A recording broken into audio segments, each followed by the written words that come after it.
Have you ever wondered how something could appear out of nothing? How the first spark of civilization ignited not gradually, not clumsily, but in perfect form, as if remembered, not invented. In the silent plains between the Tigris and Euphrates, humanity awoke one day to find itself already ancient. Cities stood where none should have stood. Laws existed before chaos could reign. Stars were charted with precision long before telescopes were dreamed. And from the baked earth, small tablets began to speak. So before you feel too comfortable, take a moment to like this video and subscribe. But only if you truly enjoy what I'm doing here. And as you listened, tell me, where are you right now, and what time is it where you are? The clay tablets of Sumer are not grand monuments or towering obelisks. They are fragments, fragile as bone, whispering through millennia. Yet they contain something that should not exist. An origin story too complete, too deliberate, too early, around 3500 BCE, at a time when most of humanity still wandered with the seasons. Sumerians wrote laws, built irrigation canals, traded with distant lands, and measured the heavens.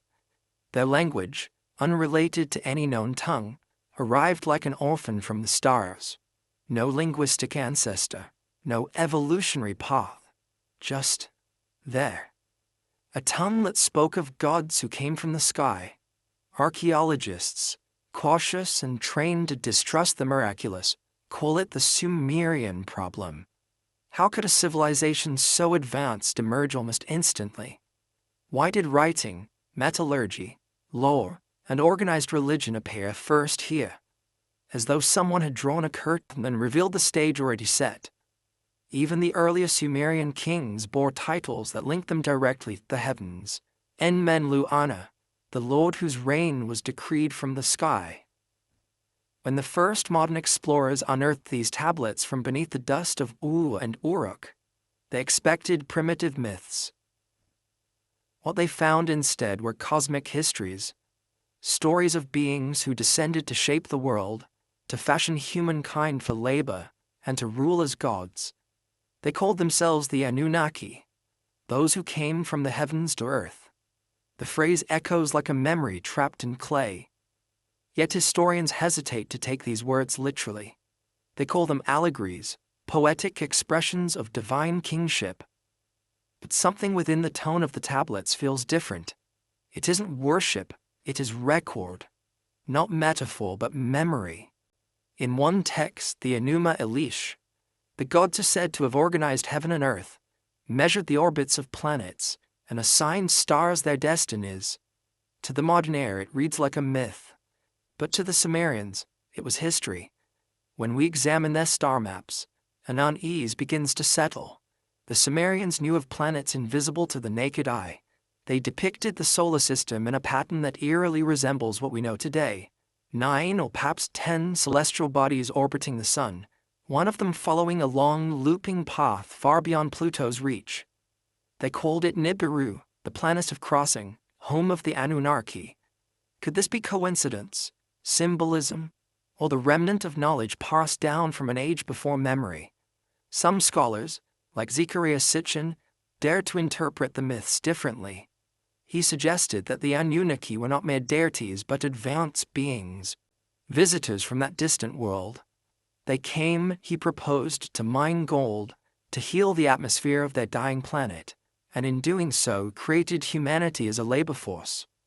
Mainstream academia rejected this with disdain, labeling it pseudo-science, but the idea refuses to die. It lingers because it touches something raw in us, the intuition that we are part of a larger design, that the first civilization did not arise in isolation, but was kindled deliberately. Consider this. Every ancient culture speaks of gods descending from the sky, teaching writing, agriculture, and order. Egypt had the Neteru, India had the Devas, Mesoamerica had Quetzalcoatl, the feathered serpent who came from the heavens bearing knowledge. Could it be that these were not separate myths, but fractured recollections of the same encounter, scattered through human memory after some great cataclysm reset the world? In Mesopotamia, the traces of that cataclysm endure in geological scars. Sediment layers show a sudden flood around 10,000 BCE, a time when ice melted, oceans rose, and entire coastlines vanished. Could an earlier civilization have perished then, leaving behind survivors who rebuilt in Sumer, carrying fragments of what they once knew? That would explain the abrupt sophistication, the sense of déjà vu in their art, their science, their words. Even today, linguists cannot fully explain where the Sumerian language came from. It does not descend from Semitic roots, nor Indo-European. It stands alone, like a stone in the desert, mute, enduring, ancient. In the great city of Eridu, which the Sumerians called the first city, excavations reveal layers upon layers of temples, rebuilt one atop another for thousands of years, as if something sacred beneath could never be disturbed. The oldest structure dates to around 5400 BCE, centuries before Egypt's pyramids, before Stonehenge, before writing itself. And yet, the Sumerians claim that kingship descended from heaven there. It is tempting to dismiss all this as symbolism, but then, why the precision? Why the mathematical order? Their sexagesimal system, counting in 60s, remains embedded in our time and measurement today. 60 seconds, 60 minutes, 360 degrees. Who gave them such a system, so perfectly attuned to astronomical cycles? To invent it once would be genius. To have it appear spontaneously without precedent suggests inheritance. Perhaps the more unsettling question is not where the Sumerians got their knowledge, but why it was given to them, and then seemingly withdrawn. For within just a few thousand years, their cities fell silent. The Akkadians rose, then Babylon, then Persia. Each inherited fragments, none restored the whole. It was as if someone had turned off the light, leaving humanity to grope in the dark with a dim recollection of a brilliance once known. And as the world moved on, the Anunnaki became myth. Their names softened into the languages of later gods. Enlil became El, Enki became Ea, Inanna became Ishtar. Their memory diluted, their origins recast as fable. But what if myth is not fiction, but encryption? What if these stories were coded histories, hiding truths too immense for a later age to comprehend? There is a peculiar melancholy in these thoughts, the sense that we, as a species, are haunted by what we once knew. Every discovery we make feels strangely like remembering, and the oldest ruins on Earth still seem to whisper, not we began here, but we began again. Somewhere, buried under layers of sand and disbelief, the first story waits. The story not of gods, nor of men, but of something that blurred the line between them, something that taught us to build, to measure, to look up, and perhaps, just perhaps, to remember what we have forgotten.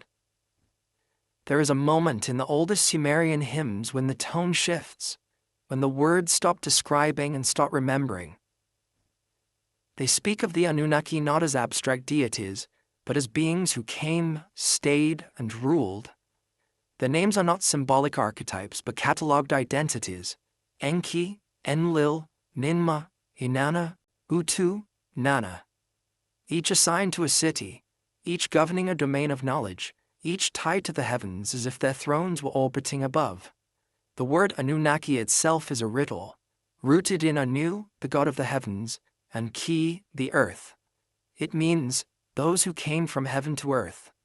Yet it carries another shade of meaning, those of royal seed, the gods who brought down the essence of divinity to dwell among men.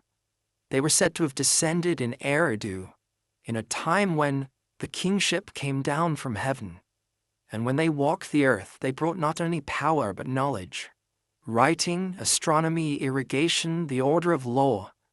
The foundations of civilization were gifts attributed not to gradual evolution, but to direct instruction. Archaeologists have tried to separate metaphor from myth, but the boundary blurs. In the Enuma Elish, A Babylonian text descended from earlier Sumerian tales, the universe begins with water and chaos. The gods emerge from it, organize it, assign roles to stars and planets, and declare hierarchy. Yet beneath the poetry lies a structure, an almost mechanical order. It reads like a memory of a process, a set of operations. The heavens divided into zones, the earth calibrated for life. Could ancient priests, staring at the night sky, have encoded real astronomical knowledge into their theology? Or was the theology itself the remnant of something they once witnessed? Among the Anunnaki, two figures stand in constant tension. Enlil, lord of the wind and authority, and Enki, lord of wisdom and creation. Their rivalry is both divine and strangely human. Enlil commands, Enki intervenes. One enforces, the other teaches. In every myth, this opposition recurs, the conflict between order and compassion, control and curiosity. It is as if the gods themselves were divided by the same questions we still wrestle with. What is power without wisdom, and what is wisdom without restraint? According to the Atrahasis epic, when the lesser gods, the Agigi, grew weary of laboring for their masters, digging canals and raising temples, they revolted. In response, Enki proposed a solution: create a new race to bear the burden of work. The Anunnaki agreed. Clay from the earth was mixed with the blood of a slain god, and from that fusion, humankind was born. Let man bear the yoke, the task of the gods, the tablet reads. It is an unsettling story, not of divine love, but of necessity. Humanity as a compromise, a tool. Yet even within this tale of servitude, something luminous stirs.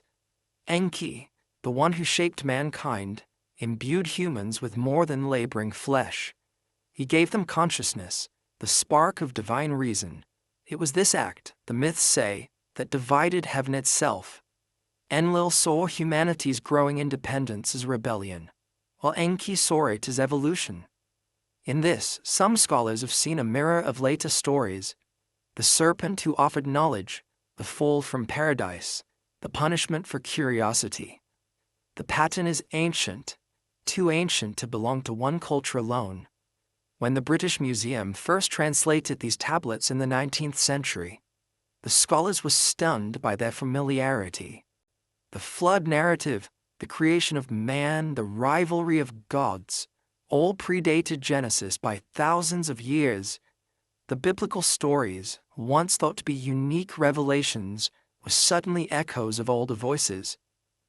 Could the Hebrews, exiled in Babylon, have inherited fragments of Sumerian memory? And if so, what does that say about the origin of the divine? Zecharia Sitchin, whose controversial interpretations reawakened interest in the Anunnaki, suggested a bolder reading. What if these were not gods at all, but advanced beings, flesh and blood entities from another world, whose technology was mistaken for divinity?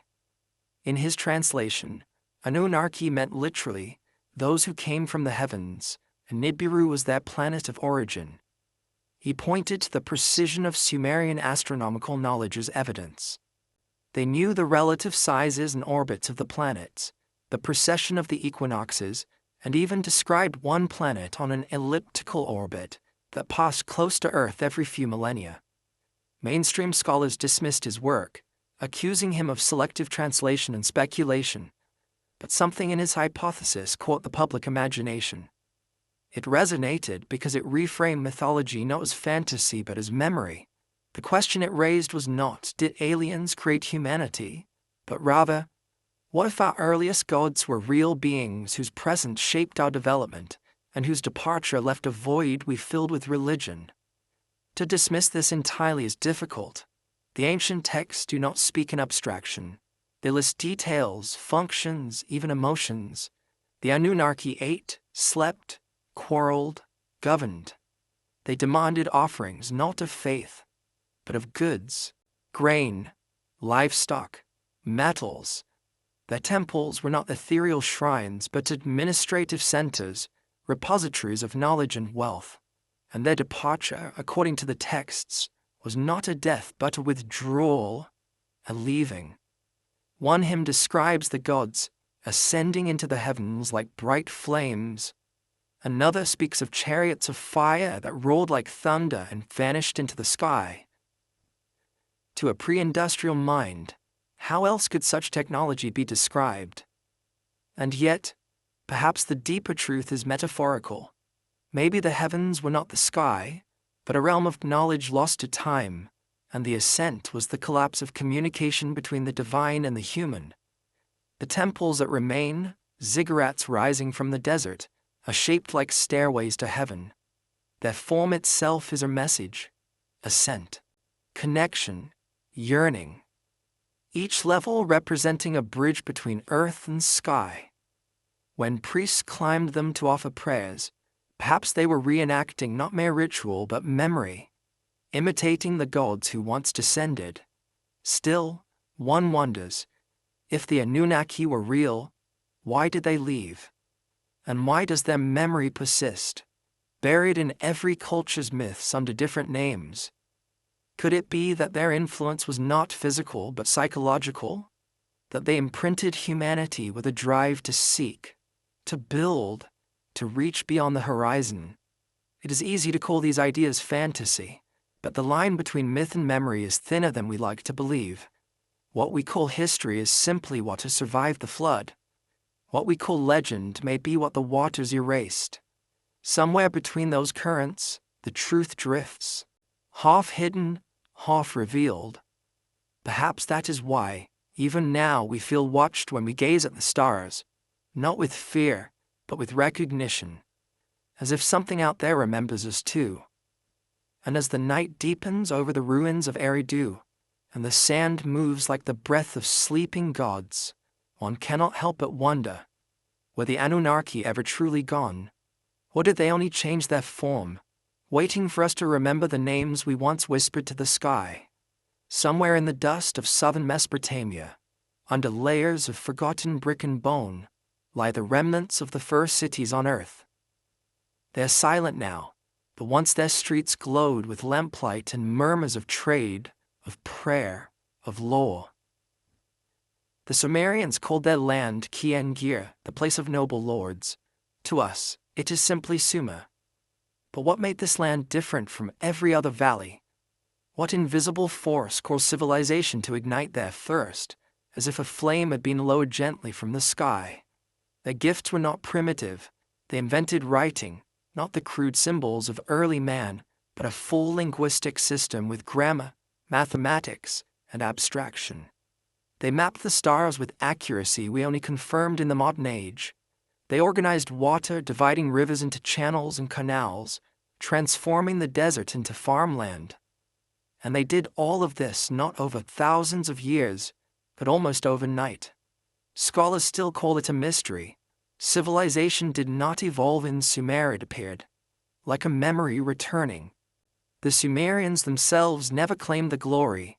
They said they were taught. In the ancient tablets they write of the Anunnaki, those who descended, who granted humankind the Me, the sacred laws of civilization. The Me were not commandments of morality. They were blueprints of order. Each Me represented an aspect of structured life: kingship, music, weaving, speech, judgment, architecture, even emotion. They were, in a sense, the codes of human consciousness, and according to the texts they were given, not discovered. In one surviving story, the goddess Inanna steals the Me from Enki, the god of wisdom, to bring them to her city of Uruk. The tale reads like myth, but its imagery is startlingly specific. The Me are stored in crystalline containers, glowing with divine power, carried across the river by boat. Could the ancients have been describing something tangible, some technology of preservation or transmission? Or is it simply the language of awe, trying to capture the impossible gift of knowledge itself? Knowledge was, for the Sumerians, both a burden and a bond. To know was to serve the gods. The wisdom came from them alone. The word Lu, meaning man, also implied servant. It was as if humanity's role in creation was to remember, to preserve the teachings that the gods had entrusted to them. But what happens when the teacher disappears and the student must continue alone? Perhaps that question marks the beginning of human history as we know it. The most haunting traces of their learning lie in their astronomy. Thousands of years before Copernicus, the Sumerians knew that the Earth orbited the Sun. They tracked the movement of Jupiter, Saturn, and the faint shimmer of Uranus. They divided the sky into 12 houses, the zodiac, a structure we still use, that we've long forgotten why. How did a Bronze Age people, with no telescopes and no recorded predecessors, know this? Scholars claim it was inference, observation, accumulated by generations. Yet the precision is unsettling. They not only knew of planets invisible to the naked eye, but described them by size and motion. One tablet even records a great star that crosses the outer darkness and returns after many ages. The scribes called it Nibiru, the Wandering One, a term that would later become the cornerstone of Zecharia Sitchin's theory of the Anunnaki's homeworld.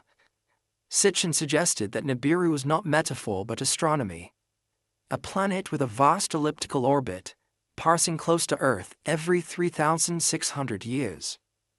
To the Sumerians, the appearance of this world heralded change, creation, destruction, or renewal. To modern ears, it sounds like science fiction, but to those who study ancient catastrophes, it raises another possibility. Could such an event explain the sudden shifts in climate, extinction, and human migration that punctuate our prehistory? Archaeology, geology, and myth converge strangely around these cycles. Ice cores show abrupt warming and cooling events, floods sweeping across Mesopotamia, layers of ash and salt that suggest upheaval. Each time, civilizations crumble, only to rise again, seemingly more advanced. It is almost as if knowledge survives, waiting beneath the surface for rediscovery. Could this be the hidden rhythm behind the gifts of the sky? Not alien in the modern sense, but older. Knowledge that predates us, returning like the tide. Consider, too, their mathematics. The Sumerians used a base 60 system, perfectly suited to astronomical calculations. Our modern system of time, 60 seconds, 60 minutes, is a relic of theirs. They could compute complex ratios, predict eclipses, and align temples to stellar positions with an accuracy that still puzzles modern engineers. Their word for number, gesh, was also their word for measurement, proportion, and harmony, suggesting they saw mathematics not as abstraction, but as divine order itself. To count was to speak the language of the gods. If you stand among the ruins of Ur or Eridu at dawn, the alignment of their temples becomes clear. They face specific stars, Sirius, the Pleiades, Orion's belt. The same stars that guide Egyptian pyramids and Mayan observatories, the same celestial patterns mirrored across continents that supposedly never met. Could it be that these alignments are remnants of a shared code, a message passed from an unknown source, remembered imperfectly by those who built in stone? Yet the Sumerians spoke of something more subtle: sound. They believed that vibration was the foundation of creation. Words, chants, and tones had power to shape matter, to call forth the gods. Their word for this was namshub, a spell, but also a formula, an act of creation through sound.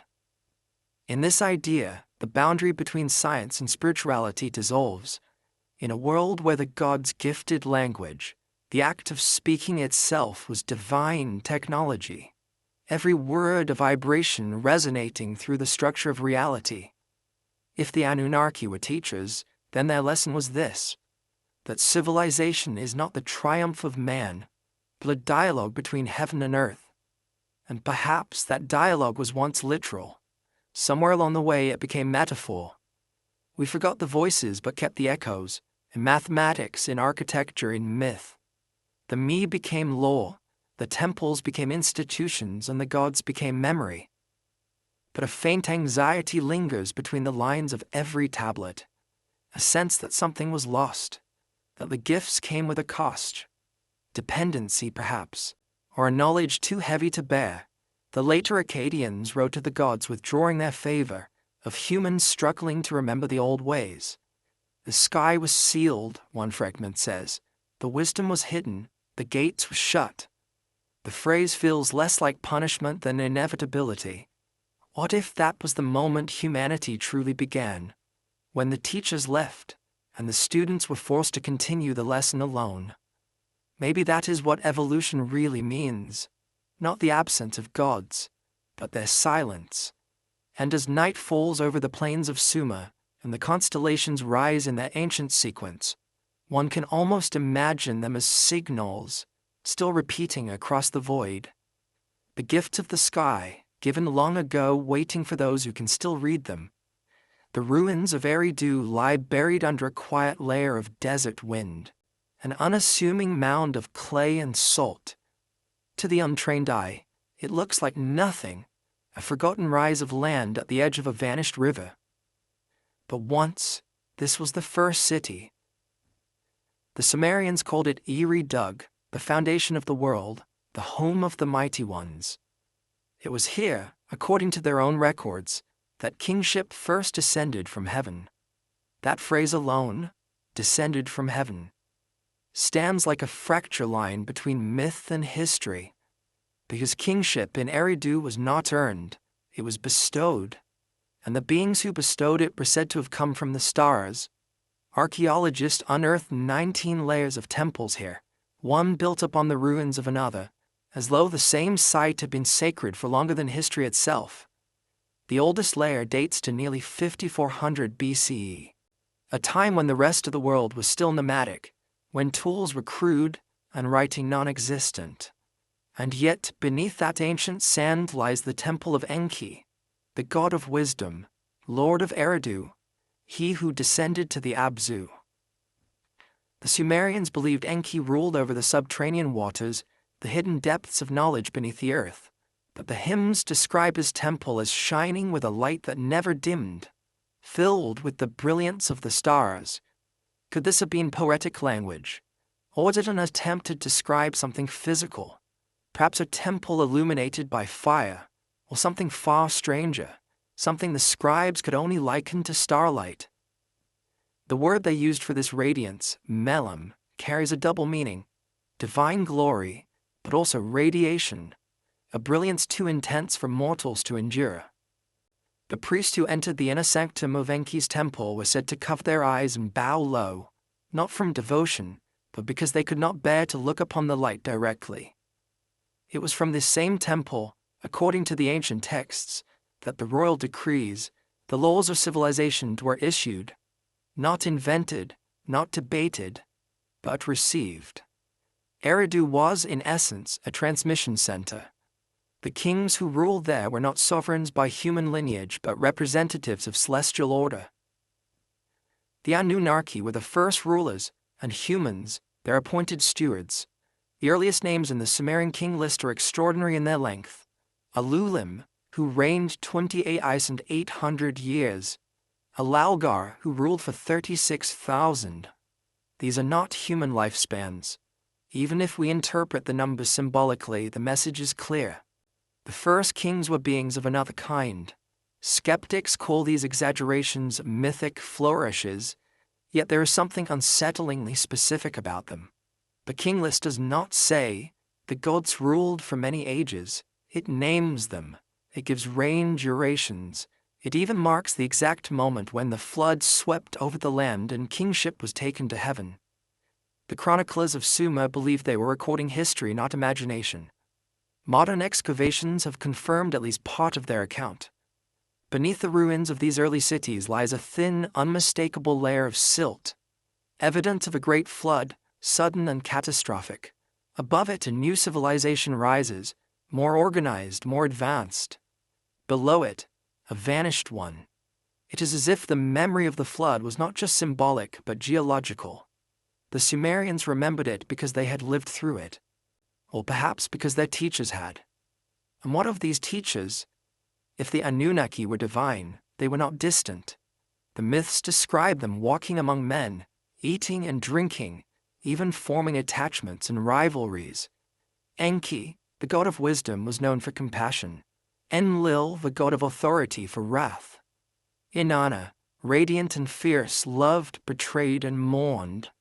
They were not remote forces of nature but personalities, perhaps too human, too fallible to be purely imaginary.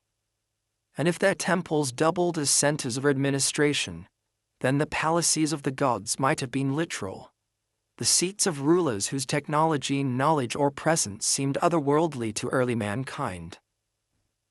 The city of Eridu, though now silent, once thrived under this divine system. Canals radiated outward like veins, bringing water from the Euphrates. Its people built in fired brick, a technology millennia ahead of its time. The ziggurat of Enki rose above the plain like a terraced mountain, designed with mathematical precision.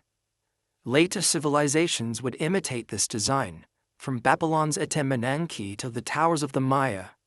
But Eridu came first, always first. When ancient Sumerians listed their cities, they called Eridu the shadow of heaven on earth. And within that shadow, they said, a secret was kept, the meeting place of gods and men. Archaeologists found strange offerings in its ruins: beads of lapis lazuli from Afghanistan, seashells from the Persian Gulf, fragments of copper from Oman. Eridu was connected to lands thousands of miles away, before long-distance trade was thought possible. How? Were there unknown routes across ancient seas, or intermediaries who traveled between distant worlds? Some historians suggest that Eridu's sacredness stemmed not from myth, but from geography. It sat at the confluence of fresh water and salt water, the boundary between the earthly and the divine. In Sumerian cosmology, this threshold symbolized the meeting of An, heaven, and Kai, earth. But perhaps that symbolism itself was born from something witnessed. Could the Anunnaki have chosen this place because it mirrored their own journey, a landing between two worlds, sky and ground, heaven and clay?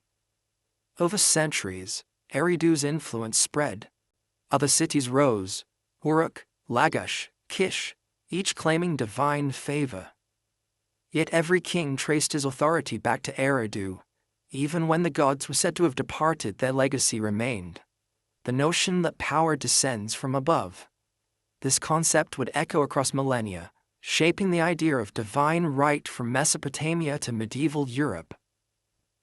All born from one idea, that rulers were chosen, not born. But what if this was not metaphor?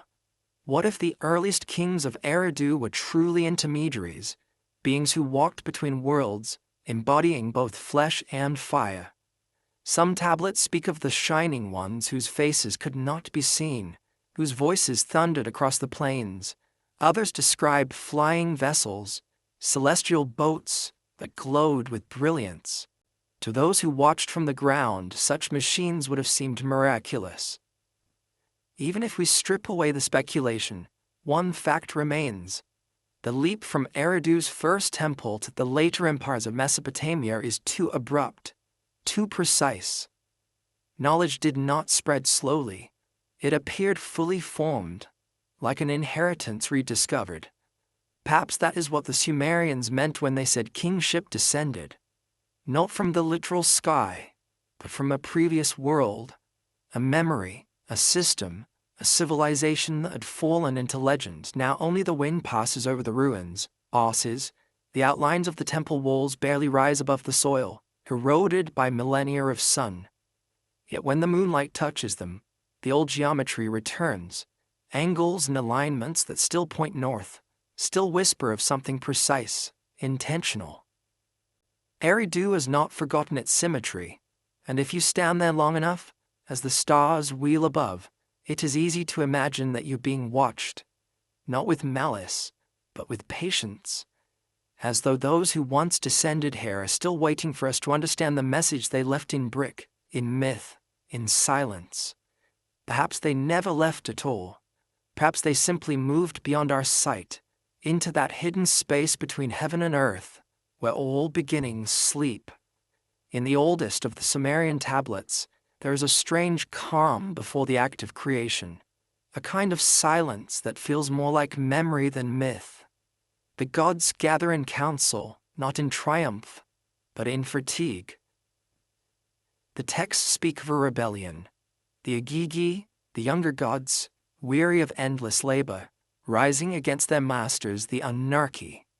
The great canals of Mesopotamia had been carved, the temples raised, the earth shaped for abundance. But the work, they said, was too heavy, the toil endless. They refused, and in that refusal the world as we know it began. The story of humanity's birth is not gentle. It begins with a problem, a negotiation among gods, and a grim proposal to create a new being to carry the burden of work. Enki, the god of wisdom and deep water, offered the solution. He would mix clay from the Abzu, the sacred subterranean waters, with the blood and flesh of a slain god. From that mixture, shaped by divine hands, humankind would rise. It is the first story of hybrid life, half earth, half heaven, born not from love, but from necessity. In the Atrahasis epic, the sacrifice falls upon a god named Geshtu-e, whose name means intelligence.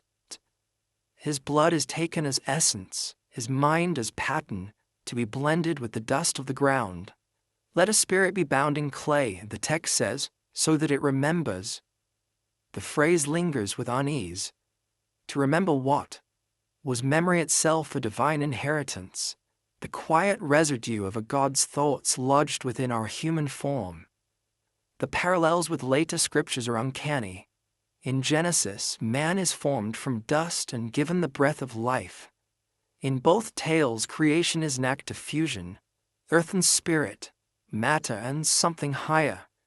But where the Bible softens the act into divine compassion, the Sumerian version remains clinical, almost mechanical.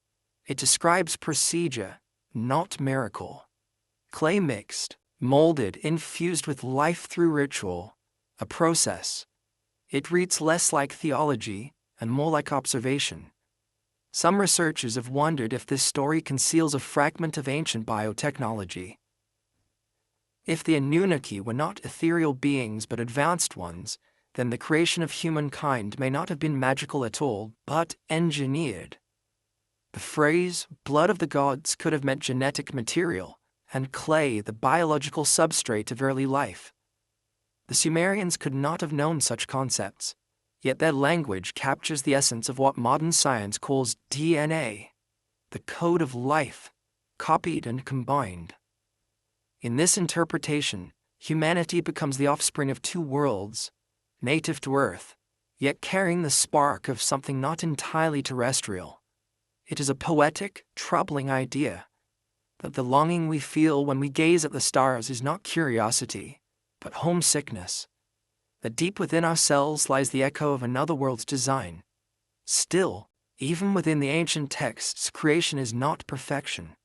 The first humans were failures, mute, uncoordinated, unable to sustain the gods' tasks. The Anunnaki revised them again and again, each time closer to success. Finally, a version stood upright, spoke, learned, remembered. It worked, and the gods rested. But Enki, the maker, grew uneasy. He saw that his creation was self-aware. It could question, it could dream, it could rebel. When the high god Enlil discovered this, he was enraged. He saw humanity as dangerous, a servant that might forget its place. His solution was control, limit the lifespan, suppress the knowledge, divide language. The myths call this punishment. Perhaps it was precaution. The gift of intelligence came with the curse of mortality. And so we inherited both divine spark and divine limitation, consciousness paired with fragility, memory tethered to loss. In the hymn known as The Creation of Man by Enki and Ninmah, the gods convene to shape various forms of human life. Some are strong but mindless, others clever but frail. The process reads almost like experimentation, trial, and error. The text even describes the mixing in the womb of the goddess, suggesting a gestation more literal than symbolic. Let them bear the image of the gods, it says. Let them know the ways of heaven and earth. To the ancient mind, this was sanctity. To ours, it is something closer to science. Yet the story turns, as old Sumerian tales do, toward ambiguity. For Enki's compassion, the impulse to gift humanity freedom, creates imbalance. Humans multiply, grow restless, challenge the gods' order. Their noise rises to heaven, and Enlil decides to destroy them. The great flood follows, cleansing the world of its disobedient children. Only Atrahasis, warned by Enki, survives. The world begins again, smaller, quieter, less divine. What remains after such stories is not only awe, but grief. The Sumerians believed humanity carried within it both the intelligence of the gods and the weight of their punishment. Life was precious precisely because it was short. Work was sacred because it maintained the balance abandoned by divine hands. To serve the gods was to sustain the world, and yet, within this service burned a seed of rebellion. The same spark that drove the Agigi to rise, and the same that drives us to question now. Across later civilizations, the echoes of this myth persist. In Egypt, the god cuneiform molds man on a potter's wheel. In Greece, Prometheus shapes clay and steals fire from heaven. In the Hebrew Bible, Adam is molded from dust and given the breath of God. Each tale repeats the same rhythm. Earth and sky entwined, knowledge forbidden or stolen, punishment inevitable. The Anunnaki may have faded into silence, but the pattern they embodied still defines the human condition. We are the bridge that should not exist, the children of a union both sacred and forbidden. When archaeologists discovered small figurines in ancient Sumer, half human, half reptilian, they debated their meaning.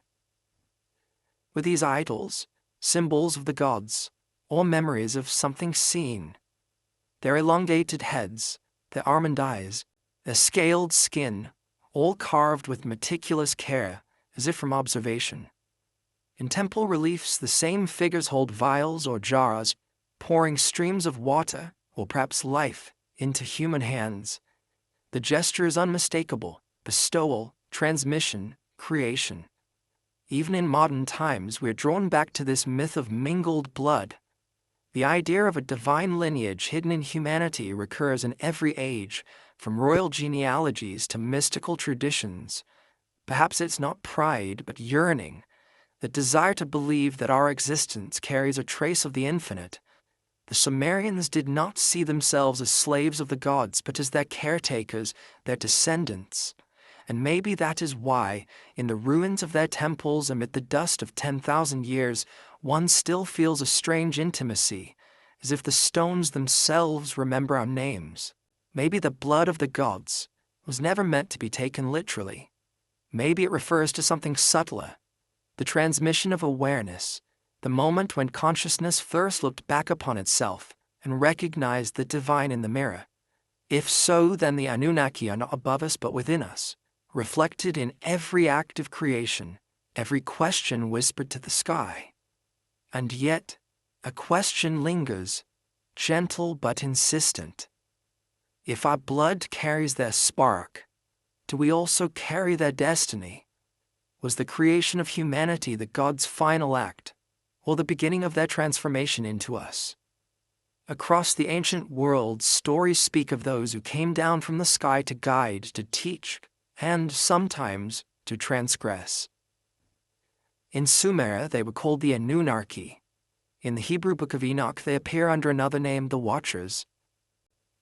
Both tales, separated by centuries and languages, share the same haunting pattern. Divine beings descending to earth, mingling with humankind, and altering the course of history forever. It is as if the same memory, translated through cultures, lingers like an echo carried by time. The Book of Enoch begins with a vision of the heavens, of luminescent beings who looked not as men but greater.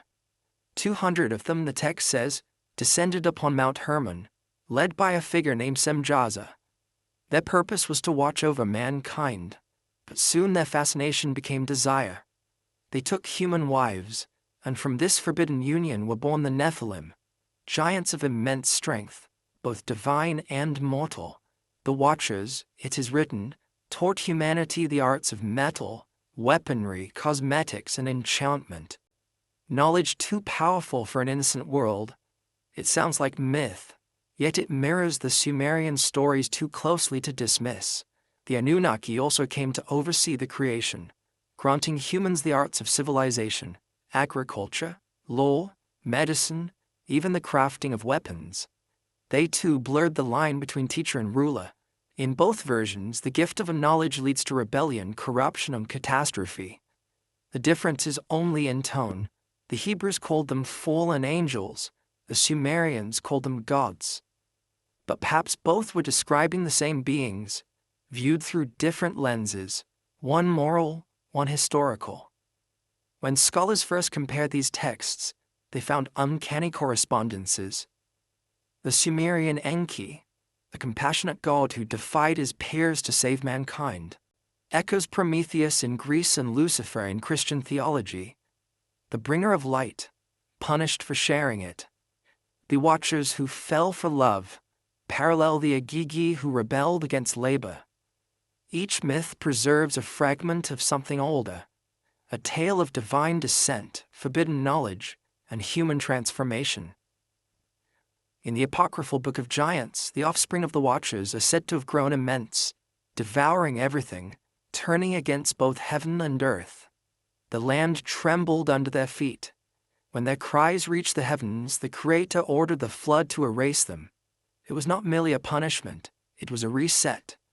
The world was to be cleansed of hybrid blood, yet traces of their existence survived. In the colossal stones of prehistory, in the impossible architecture scattered across continents, in the myths of demigods and titans. Is it coincidence that cultures oceans apart describe the same pattern? The Popol Vuh of the Maya speaks of beings who descended in the time before the first dawn, shaping mankind from clay. The Greeks told of the Titans who ruled before the Olympians.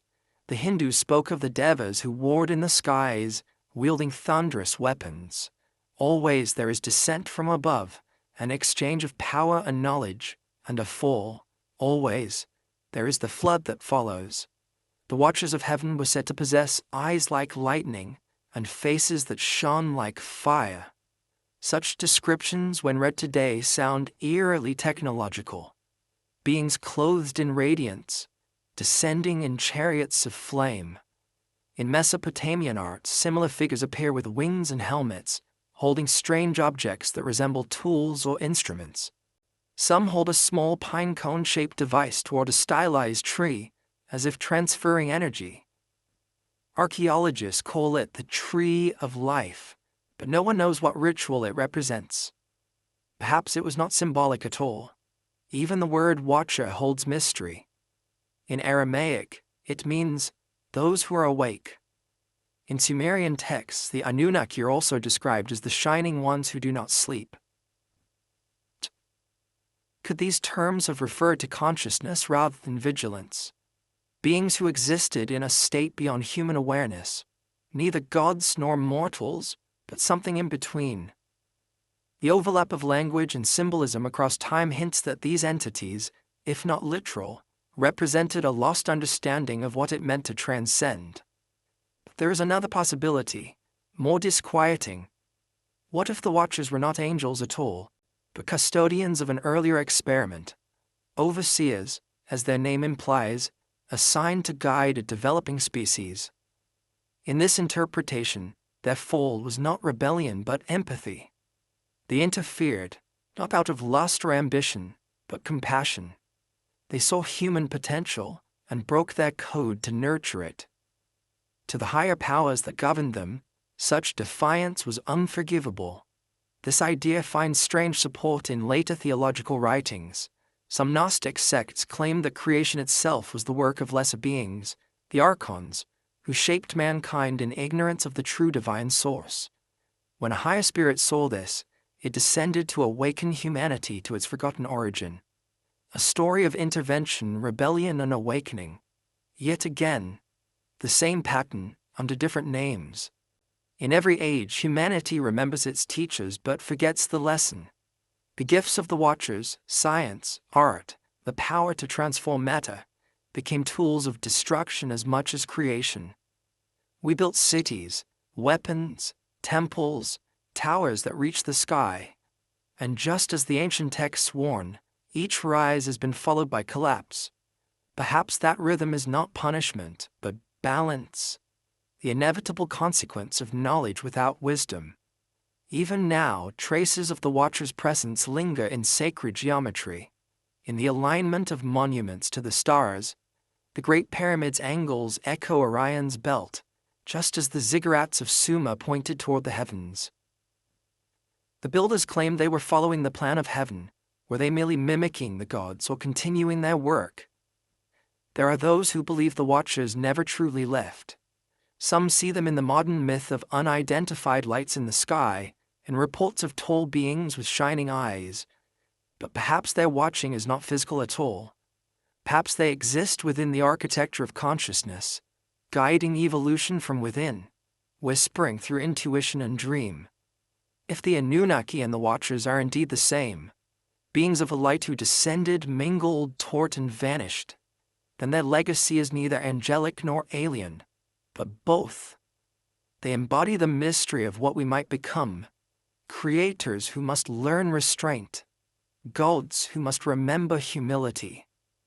And so, as night falls across the forgotten plains of Mesopotamia, one might look upward and imagine unseen eyes watching still, not in judgment, but in waiting, watching to see if we, their students, have learned to bear the fire they once gave us.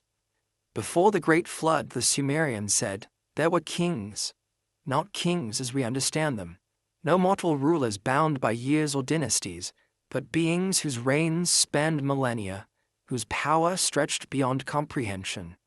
Their names were inscribed on clay, etched into memory, recorded in the Sumerian king list, a document so strange that historians have argued over its meaning for nearly a century.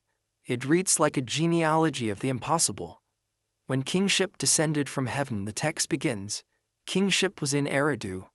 In Eridu, Halulim became king and ruled for 800 years.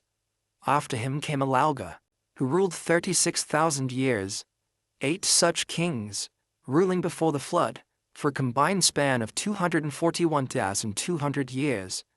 And then the line ends abruptly. Then the flood swept over. No one knows how to read this without unease. To the archaeologist, the numbers are exaggerations, to the theologian, allegory. But to the ancients, these were facts. The list was not myth. It was record. It mixed human names with divine ones, and it presented them side by side, as if no line divided gods and men. Scholars have long noted that after the flood, rain shortened dramatically, first to hundreds of years, then to tens. Time itself, it seems, was altered. The age of the gods gave way to the age of man.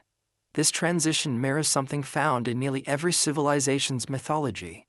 A world before the deluge where divine beings walked the earth, followed by catastrophe, then a new beginning. The Greeks called that earlier era the Age of Titans. In India, it was the Satya Yuga, the golden age when gods lived among humans. In Mesoamerica, it was the time before the waters of sky and sea met. Each story speaks of a sudden interruption, a cleansing, a silence, and a loss of memory. The king list is unique because it treats this shift not as myth, but as chronology. The flood is not divine judgment, but a historical boundary. What existed before it, the text implies, belonged to a world governed by different rules. Perhaps the gods themselves measured time differently, or perhaps the rhythm of the earth was altered by cosmic forces we no longer perceive.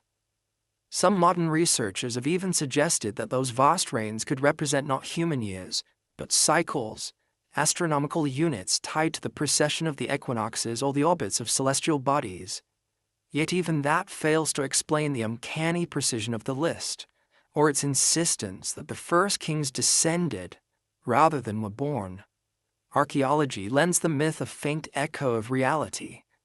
Beneath the flood layer discovered in Mesopotamian sites such as Shuruppak and Kish lie remains of older settlements, ruins of cities whose sophistication defies their supposed age.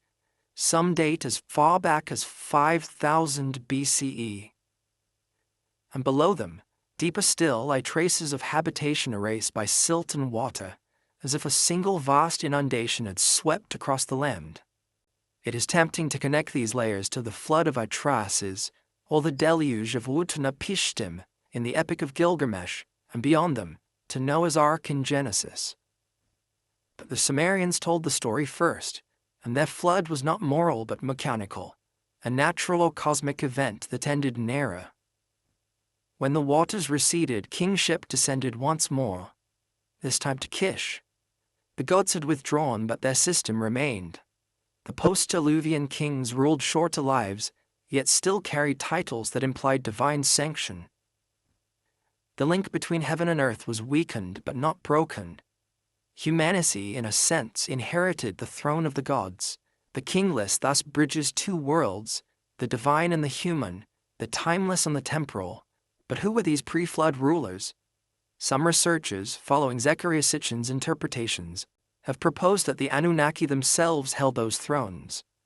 The 8 pre-flood kings correspond to the 8 great gods of Sumer: Anu, Enlil, Enki, Ninhursag, Utu, Nana, Inanna, and Ninyota. If this mapping is more than coincidence, then the kingless could be a veiled account of their rule over the early world, later remembered as divine monarchy. The extraordinary lifespans would then represent not exaggeration but difference. Perhaps the natural longevity of beings not fully human, or beings whose perception of time was not bound by hours. Even in modern physics, time is not absolute. To a being traveling near light speed, centuries could pass on Earth while only moments flow for them. Could the immense reigns of the pre-flood kings reflect such distortion? An attempt by ancient scribes to describe the incomprehensible duration of entities who moved between worlds. It sounds fanciful, yet every ancient civilization carries the same intuition. The gods lived longer, thought deeper, saw further. They were not bound to the same decay. The flood then becomes not only a disaster, but a divide, a resetting of the clock. When the world dried, humans emerged changed, reduced, mortal. The divine rhythm was gone, replaced by time as we know it, linear, finite, fragile. The survivors of that age carried fragments of their lost science and memory into the new world. They rebuilt what they could, perhaps guided by the same Anunnaki who lingered long enough to pass down the laws, the me, the blueprint of civilization. It is this second kingship that gave rise to Sumer's greatness, a civilization already ancient at birth. In some versions of the myth, the gods who survived the flood lament what was lost. Enki weeps over the drowned cities. Enlil, once wrathful, grows silent. Humanity, born from divine blood, now labors under a world made smaller. And somewhere in that silence lies the sorrow of forgotten power. The king list, with its impossible reigns, may be less a record of rulers than a memorial, a lament for the time when heaven and earth were one continuum. There are tablets that speak of cities before the cities, of lands now beneath the sea. In one fragment, a priest of Eridu writes of a kingdom beneath the waves, whose temples shine in darkness. To the modern ear, these sound like fables, but bathymetric surveys of the Persian Gulf reveal the ghost outlines of ancient riverbeds, traces of settlements drowned by rising seas around 10,000 BCE. The memory of the flood may thus encode a real event, the post-glacial inundation that swallowed the cradle of the earliest cultures. If the first kings truly reigned before that deluge, their monuments are gone, buried under silt and ocean. All that remains are echoes, their names on clay, their myths turned to religion, their knowledge dispersed like silt in a river delta. But in every civilization since, humanity has built monuments that reach upward, as if remembering a time when divinity ruled below. Ziggurats, pyramids, temples, towers, all mimic mountains, all reach for the heavens, all whisper of that lost connection. Maybe the pre-flood kings were not gods in flesh, but symbols of what humanity once was, beings unbound by ignorance, attuned to cycles of earth and sky. If so, the flood did not just drown cities, it drowned memory. It reduced eternity to chronology and knowledge to legend. And yet, each time we uncover a new ruin or decipher an older text, it feels less like discovery and more like recollection, as though the past is not gone but sleeping, waiting to be remembered, somewhere beneath the layers of earth and time, beneath seas that were once valleys. The first kingdom still lies, its stones heavy with forgotten names, its holes waiting for footsteps that will never return. And if kingship once truly descended from heaven, perhaps it will again, in some distant cycle when the waters withdraw and the sky opens once more. There is a peculiar thread running through the ancient myths of Sumer, a fascination, almost an obsession with gold. The gods desired it, demanded it, and in some versions depended on it. To us, gold is merely metal, beautiful but inert. Yet in the Sumerian cosmology, it was life itself, divine breath trapped in matter, the only substance said to reflect the light of heaven. When the Anunnaki descended to earth, the tablets say they came seeking this element. And that single motive, as improbable as it sounds, has been proposed as the hidden foundation for all of human civilization. Zecharia Sitchin, whose theories both captivated and divided scholars, suggested that gold was not a symbol, but a necessity. According to his reading of the tablets, the Anunnaki's home planet, Nibiru, was undergoing atmospheric decay. Gold, pulverized into microscopic form and dispersed into their skies, could stabilize the environment and restore balance. Whether one accepts this idea or not, it poses an unsettling question. Why does gold appear again and again in the oldest myths as the treasure of the gods, the metal of immortality, the key to divine power? In Egypt, the flesh of the gods was said to be gold. The walls of temples shimmered with it, not for ornament but sanctity. The Incas, on the other side of the world, called it the sweat of the sun. In India, gold represented purity, the incorruptible essence of creation. And in Sumer, it was the blood of divinity, mined from the veins of the earth to sustain the heavens. It is as if the entire ancient world remembered an age when gold served a purpose beyond human greed, when it was literally vital. Archaeological evidence deepens the mystery. The earliest known mines for gold are not in Sumer, but far to the south, in Africa. In modern-day South Africa and Zimbabwe, ancient tunnels and pits have been discovered, some dating as far back as 100,000 years, predating any known civilization. The mines seem too old, too precise, too systematic for primitive humans. Could these have been the very sites described in the Mesopotamian stories? The Abzu, the great deep, where Enki ruled and the gods labored before humanity was created. According to the Sumerian creation myths, it was the exhaustion of these divine labors that led to mankind's existence. The Igigi, sent to extract resources from the deep earth, rebelled. They cried out, "The work is too great, we will no longer toil." And so Enki proposed the creation of a new species, one that could endure the toil, humankind. If these stories preserve even a distorted echo of real events, then human civilization may have begun not as divine inspiration, but as necessity, an answer to a problem of labor. The symbolism of gold then becomes more complex. It is not merely wealth, but the link between heaven and earth. It is what the gods sought, what humans mined, and what united their fates. Even today, gold remains strangely central to our systems of value, our currencies, our myths of immortality. We hoard it instinctively, as if responding to an ancient memory written in our blood, a memory that this metal once meant survival itself. But why gold? Why not another element, rarer or stronger? Science offers clues. Gold is incorruptible, It does not tarnish, rust, or decay. It is infinitely malleable, conductive, and resistant to radiation. In a way, it is eternal. To a civilization advanced enough to manipulate atmospheres or traverse space, gold might well have been the perfect substance, not for adornment, but for preservation. The Sumerian tablets speak of ships that shone like the sun, of beings whose garments gleamed like gold. Perhaps that brilliance was literal, a description of technology clad in reflective alloys, or perhaps it was metaphoric, light as a symbol of knowledge, radiance as power. Still, the texts are too consistent, too detailed to dismiss entirely. The Anunnaki who came from the heavens were described as radiant, luminous, and metallic. Their temples, too, gleamed with the same brilliance, built of materials unknown to the primitive earth. In one poem, Inanna, goddess of Uruk, boasts of her chariot of gold that roars like thunder. Another describes a mountain of shining metal, where the gods gather.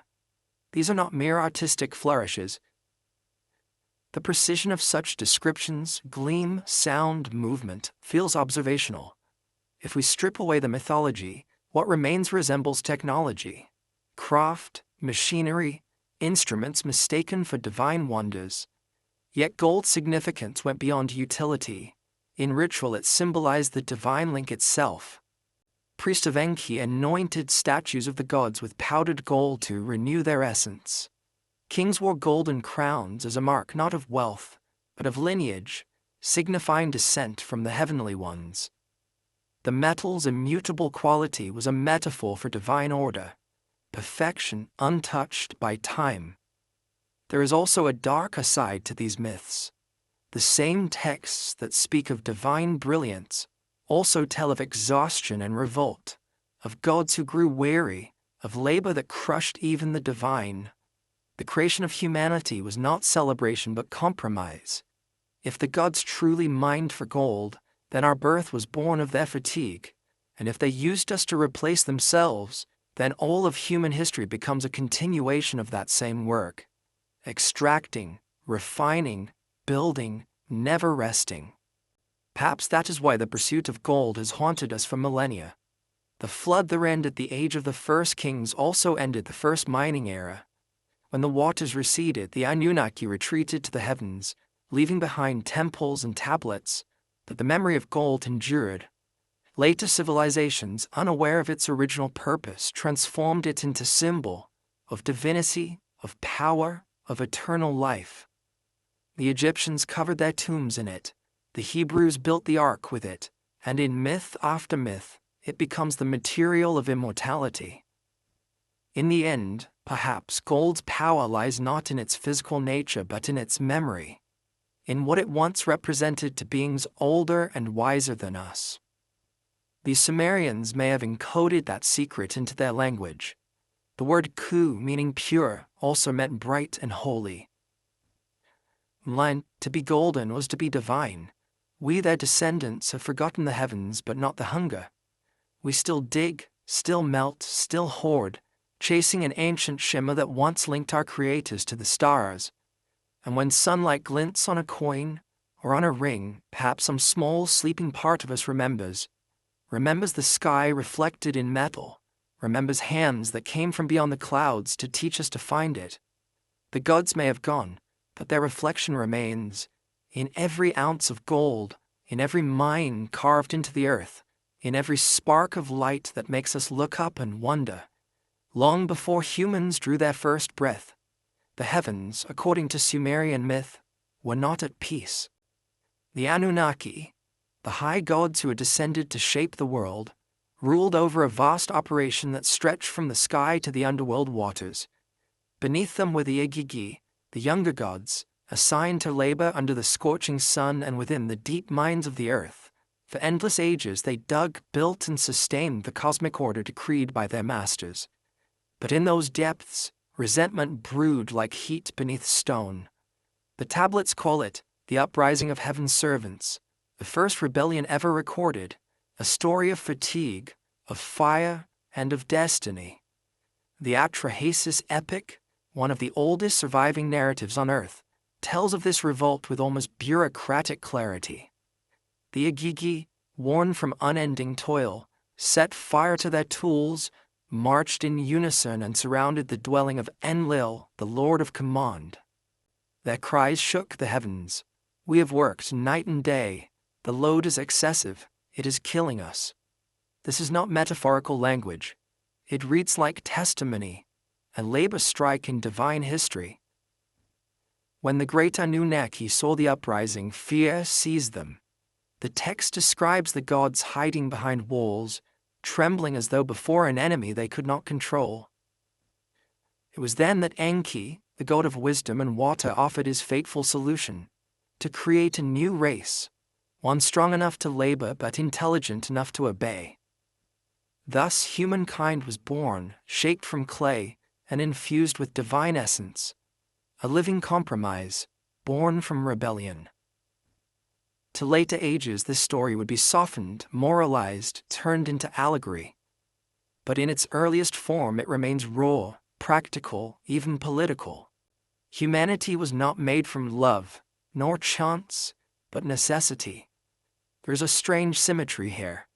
The first sin in heaven was not pride or disobedience. It was exhaustion.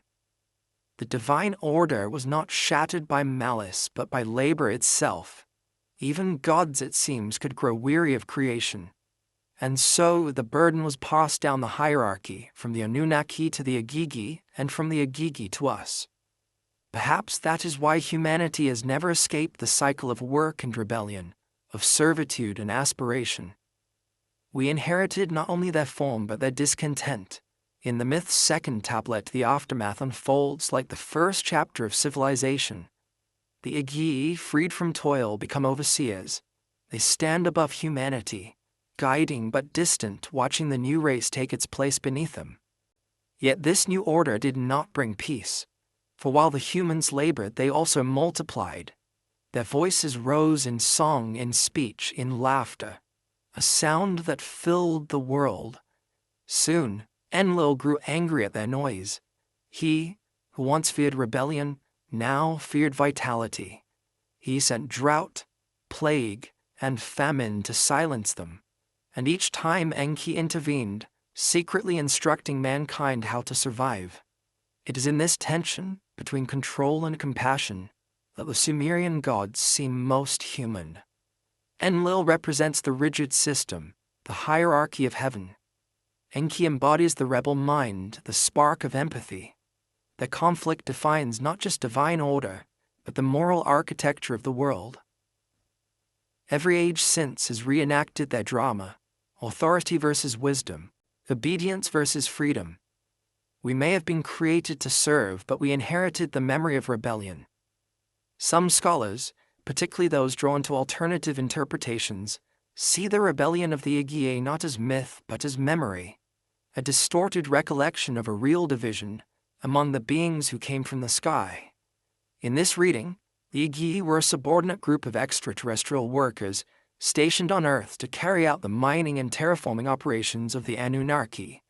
The tablet's descriptions of their labor, digging channels, maintaining the great machines of the Abzu, could, in this speculative framework, be records of lost technology, and their revolt, a mutiny against their overlords, sparking the genetic creation of humankind as a replacement workforce. To mainstream historians, such ideas remain fringe, yet the myth's emotional precision, the exhaustion, the defiance, the plea for relief, feels too intimate to be pure invention. Even if the story is symbolic, it encodes something profound: that oppression is cyclical, that power always generates resistance, that the hierarchy of heaven mirrors the hierarchy of earth. The Sumerians may have seen in their gods not perfection, but reflection. Archaeological finds from Mesopotamia seem to whisper fragments of this forgotten struggle. Cylinder seals show winged figures, larger, more radiant beings, standing over smaller ones who kneel in labor, carrying baskets or tools. Some scenes depict flames rising from the ground, others, strange mechanical objects. To the scholar, these are ritual images. To the poet, they are memories fossilized in clay.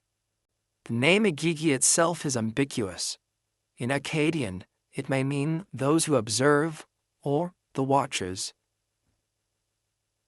They were stationed, according to later texts, between heaven and earth, maintaining the pathways of the gods. In the Epic of Gilgamesh, they are invoked as witnesses to cosmic oaths. It is tempting to connect them to the watchers of the Book of Enoch, the same celestial beings who descended, intermingled with humanity, and were punished for transgression. Perhaps the rebellion of the Igigi and the fall of the Watchers are two reflections of one ancient trauma, the moment when divine beings crossed boundaries they were never meant to. The rebellion was not the end, but the beginning of a pattern. The creation of humankind solved the gods' problem of labor, but it introduced something unpredictable: consciousness. Once self-awareness existed, it could not be contained. The same spark that drove the Igigi to defy their masters now burned in human hearts. The Anunnaki may have created servants, but they inadvertently created successors: the flood that followed, the fall of the old world, the silence that covered the earth. All of it might have been an attempt to erase that fire before it spread. And yet, it did spread. Humanity rebuilt, learned, questioned. Each age, each empire carries echoes of that first rebellion: the slaves of Egypt, the revolts of Rome, the revolutions of modern times, all distant thunder from a storm that began in heaven. If the Igigi were the first to say enough, then perhaps they were the first to be truly human. The Sumerians did not moralize the story. They did not call the Igigi evil, nor saints. They called them tired. In their fatigue, there is something universal: the yearning to rest, to be free of endless work, to find purpose beyond command. Perhaps that is why this myth still haunts us.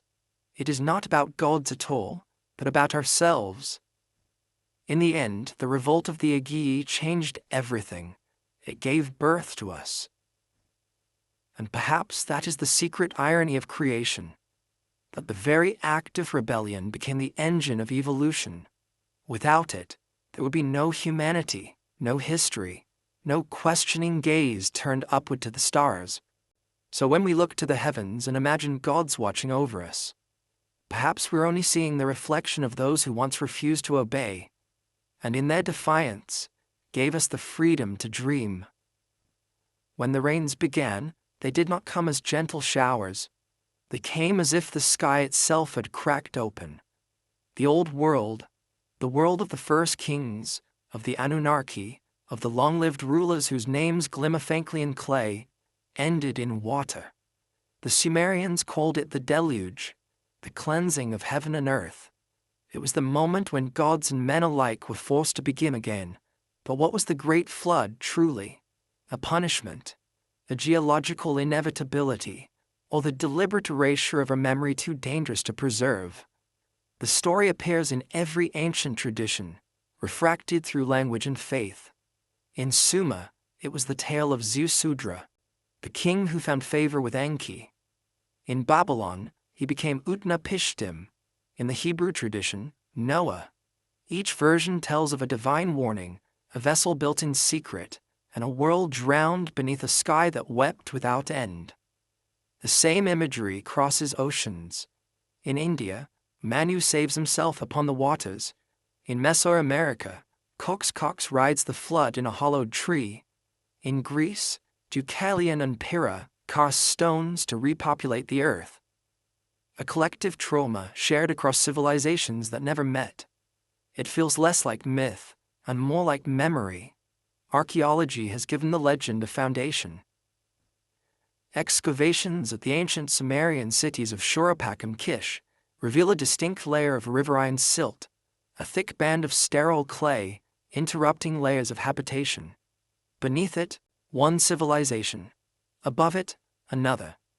The flood layer is unmistakable, sudden, violent, total. Carbon dating places it around 10,000 to 12,000 years ago, the same epoch when glacial melt raised sea levels worldwide, drowning coastlines and altering climates. If this event occurred, it was not local, it was planetary. The Sumerians believed it was no accident.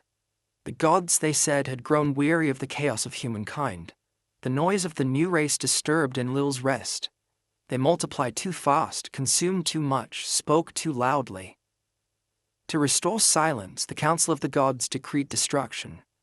But Enki, the architect of humanity, refused to let his creation perish. In secret, he whispered to Diosudra through the walls of a reed hut, "Tear down your house, build a ship, abandon possessions, save life." The vessel was sealed with pitch, filled with animals, family, and the seeds of every living thing. When the flood waters rose, it was not divine wrath alone that drowned the world. It was the end of an age. What ended that day was more than life. It was memory. The Sumerians say the flood washed away the old order, the knowledge of the gods, and the cities that once reached to the stars. When the waters receded, kingship descended again, but smaller, weaker, human. The ages of thousands of years became decades. The divine blood thinned. The link between heaven and earth was broken. And yet, a fragment endured. Ziusudra, like Noah, was granted immortality. He was taken to dwell among the gods, a bridge between what was and what remained.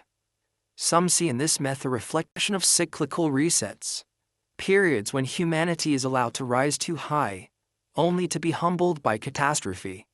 If so, the flood is not a single event but a pattern. Geological records show several abrupt floods near the end of the last ice age, the draining of glacial lakes, the collapse of ice sheets, the violent release of stored oceans. Each time the planet reset, and with it, civilization. The waters always return, as though erasure were written into the rhythm of time. But others suspect something more deliberate. If the Anunnaki had indeed established an advanced order on Earth, a network of cities and knowledge, then the flood may not have been divine punishment, but withdrawal, the end of an experiment. Perhaps humanity had outgrown its purpose, or learned something forbidden. In every version of the myth, there is a moment of secrecy. The chosen one warned, the others silenced. It is as if a controlled destruction was executed. The slate wiped clean, leaving only myths as residue. The image of a vast ark sailing over drowned mountains endures because it touches a universal fear, that of forgetting. The Sumerian flood is not about death, but amnesia. It is the loss of continuity, the breaking of lineage. What survived afterward were fragments. Agriculture, writing, kingship, all inherited, none invented. The survivors remembered the rules but forgot the reasons. In this sense, the flood was not only water but time itself, the slow drowning of knowledge beneath centuries of silence. In one fragment from the Eridu Genesis, the gods speak off to the storm. "Let the seed of mankind be as it is, for we shall not forget them." It is a rare moment of tenderness. The gods, despite their destruction, preserve a remnant. Enki's act of rebellion ensures that humanity continues, though changed. But in that continuation lies tragedy. The new world inherits the scars of the old, hierarchies, rituals, fears, without understanding their origins.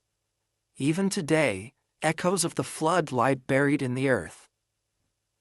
Beneath the Persian Gulf, sonar imaging reveals the ghost outlines of ancient river valleys, places where people once lived, farmed, and built temples before the rising sea consumed them.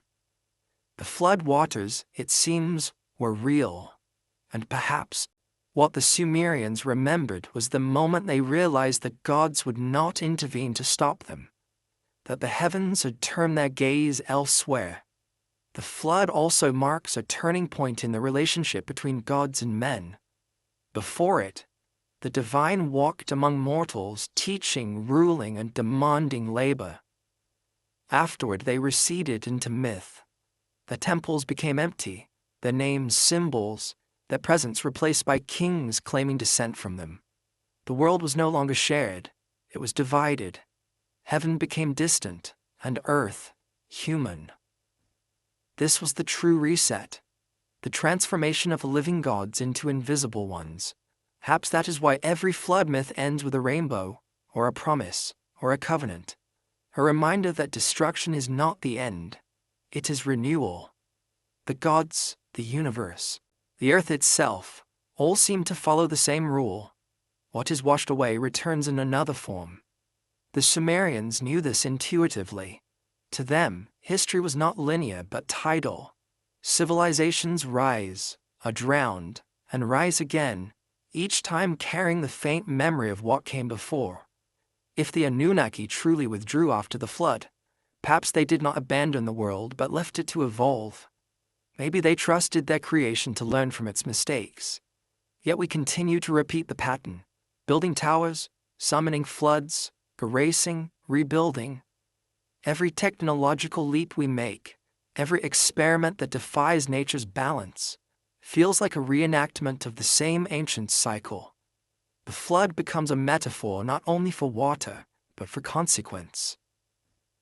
When night falls over the ruins of Ur and Eridu, and the desert wind whispers through broken ziggurats, it is easy to imagine the sound of waves, echoes of that ancient storm that once swallowed the world. Perhaps it was mercy, not wrath, that drove the gods to wash it clean. Perhaps they too sought silence, the silence before creation begins again. When the waters of the great flood receded and the world lay still under a new sun, the Sumerians said that kingship descended from heaven once again. It did not rise from the earth as the natural birthright of humankind. It was bestowed. The line between divine and mortal remained, but it had shifted. The gods no longer ruled directly. They governed through intermediaries, through men chosen to carry their authority. Thus began the Second Age, the Age of Kings. It was not only a political transformation, but a spiritual one. The temple became the bridge, the priest became the voice, and power itself took on the shape of ritual. In the earlier Sumerian records, kingship is inseparable from divinity. The king was not merely a ruler, but a vessel, the one who carried the sacred laws of civilization first given by the gods. His duty was not conquest, but preservation, to maintain balance between heaven and earth, order and chaos, the divine and the human. Each king was a reflection of Enlil's authority and Enki's wisdom, two cosmic poles that shaped governance as both burden and test. To rule was to hold back the flood of disorder, to recreate daily the order that had once been destroyed. Yet even in these early texts, one feels the shadow of loss. The kings inherited power but not knowledge. The Anunnaki had departed, leaving behind blueprints but no guidance. So the rulers of the New World built ziggurats in their likeness, stairways of clay reaching toward the vanished heavens. The kings stood upon their summits and performed ceremonies that imitated the descent of the gods. It was perhaps an act of remembrance as much as devotion, a ritual of reconnection, replayed each year in the New Year festival at Uruk, Eridu, and Kish. The Sumerian king list speaks of this divine continuity as though it were a relay. After the flood had swept over, kingship descended again from heaven, it declares, and the throne was given to Kish, the first post-Diluvian city. There, Etarna was said to be the shepherd who ascended to heaven and consolidated all foreign lands. Etarna, according to legend, was chosen by the gods to bring order to a fractured world.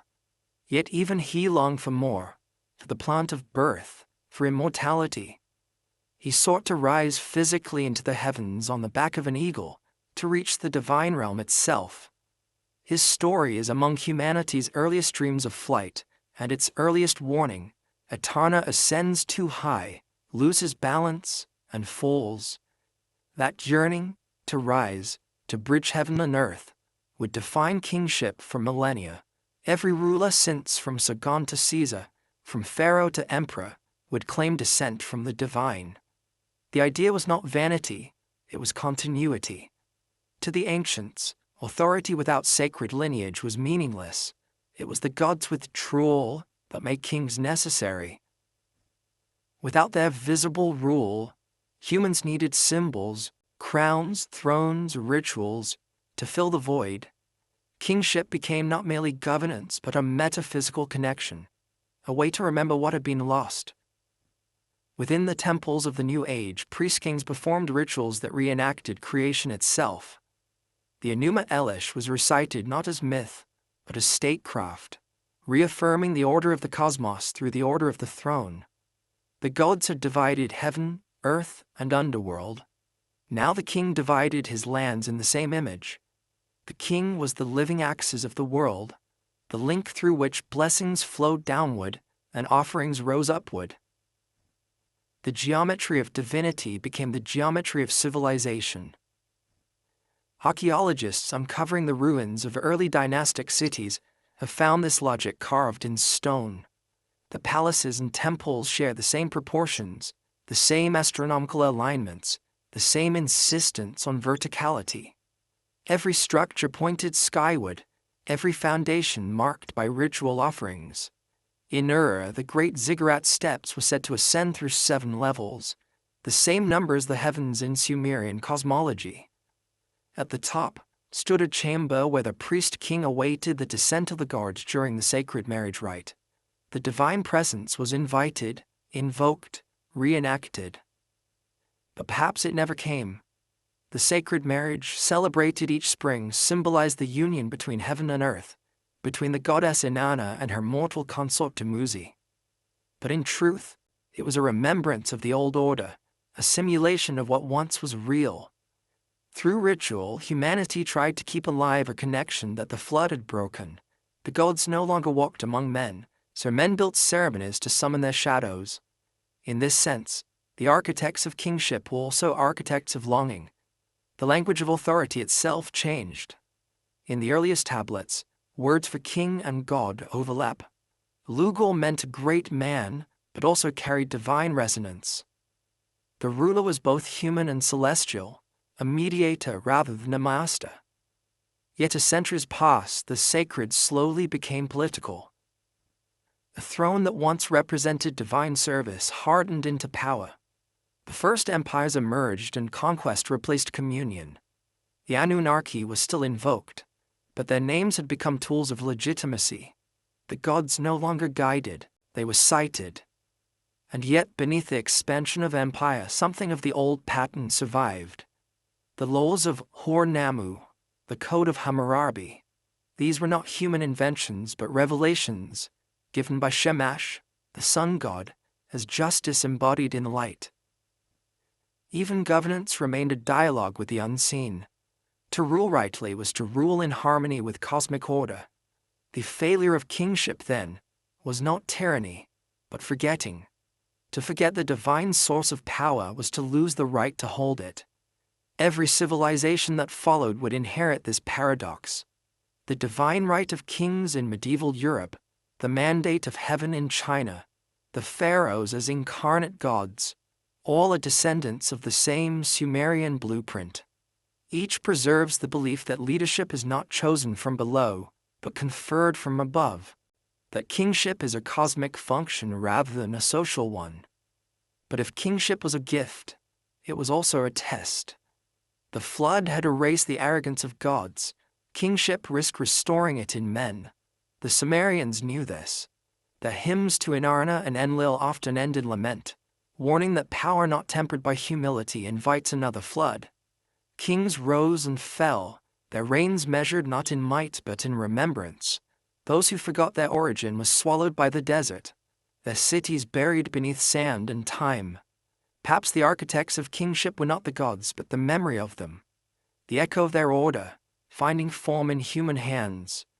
Every throne, every crown, every law carved into stone is a fragment of that echo, an attempt to reassemble the symmetry that once bound heaven and earth.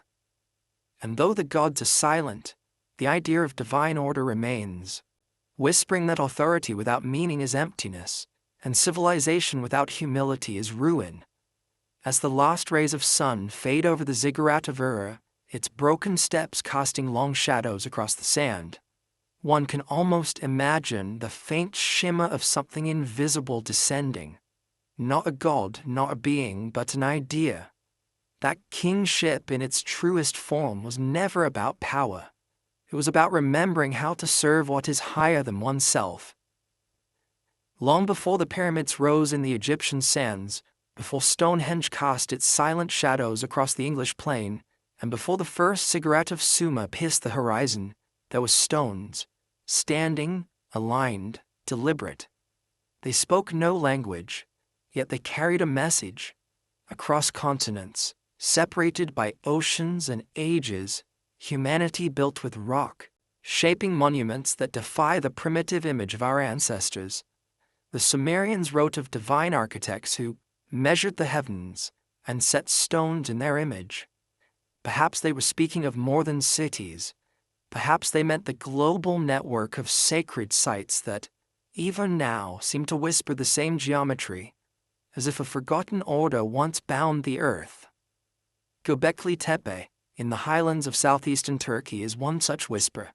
It predates Sumer by 7,000 years, yet it displays artistry and design that should not exist in that age.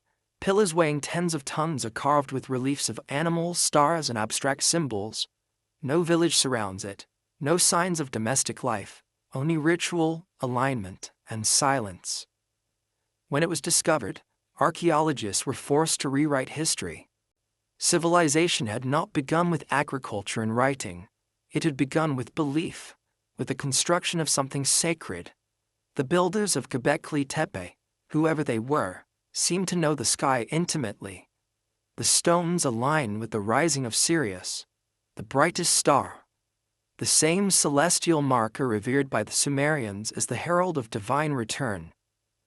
If Sumer was the first known civilization, then Göbekli Tepe was its ghost, a remnant of an earlier world erased yet remembered, and across the globe, other echoes appear.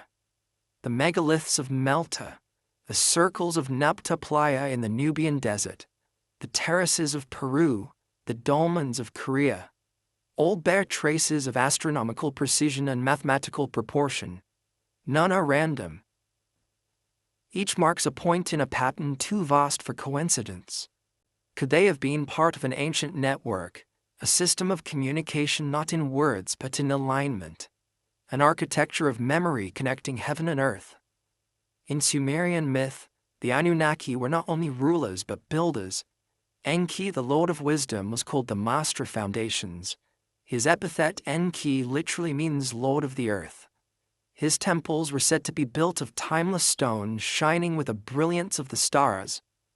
The word used for foundation in Sumerian, Taman, also meant bond or connection. The ziggurat itself was Etem and Enki, house of the foundation of heaven and earth. To build was to connect realms. Every temple, every monument was an attempt to mirror the cosmic order below. This idea traveled far. The Egyptians built their pyramids as stairways to the gods, aligning them with Orion's belt, the same constellation associated with Osiris, and with Enki's son, Ea, in later Akkadian texts. The Mayans, across the ocean, built temples aligned to solstices and equinoxes, their staircases tracking the shadow of the feathered serpent god descending from the sun.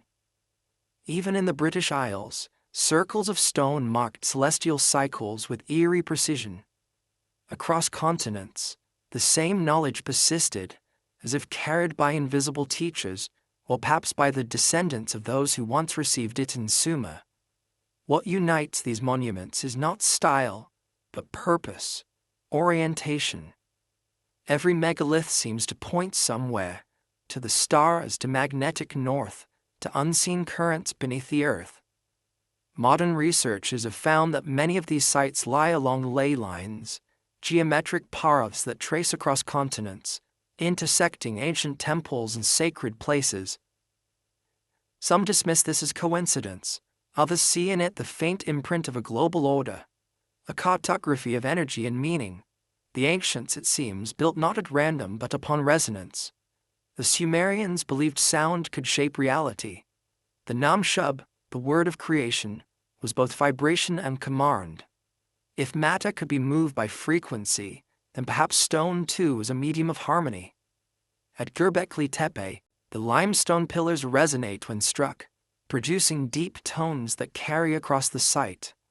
The builders may have understood acoustics in ways we have forgotten, using sound to consecrate space, or even to lift heavy stones through resonance. This idea, once fringe, now finds echoes in physics. Frequency governs matter, vibration structures form. The ancients, through intuition or inheritance, seem to know. Some archaeologists have proposed that the Sumerians inherited their architectural genius from survivors of a lost civilization, a people who witnessed the cataclysm of the previous age and sought to preserve fragments of their knowledge.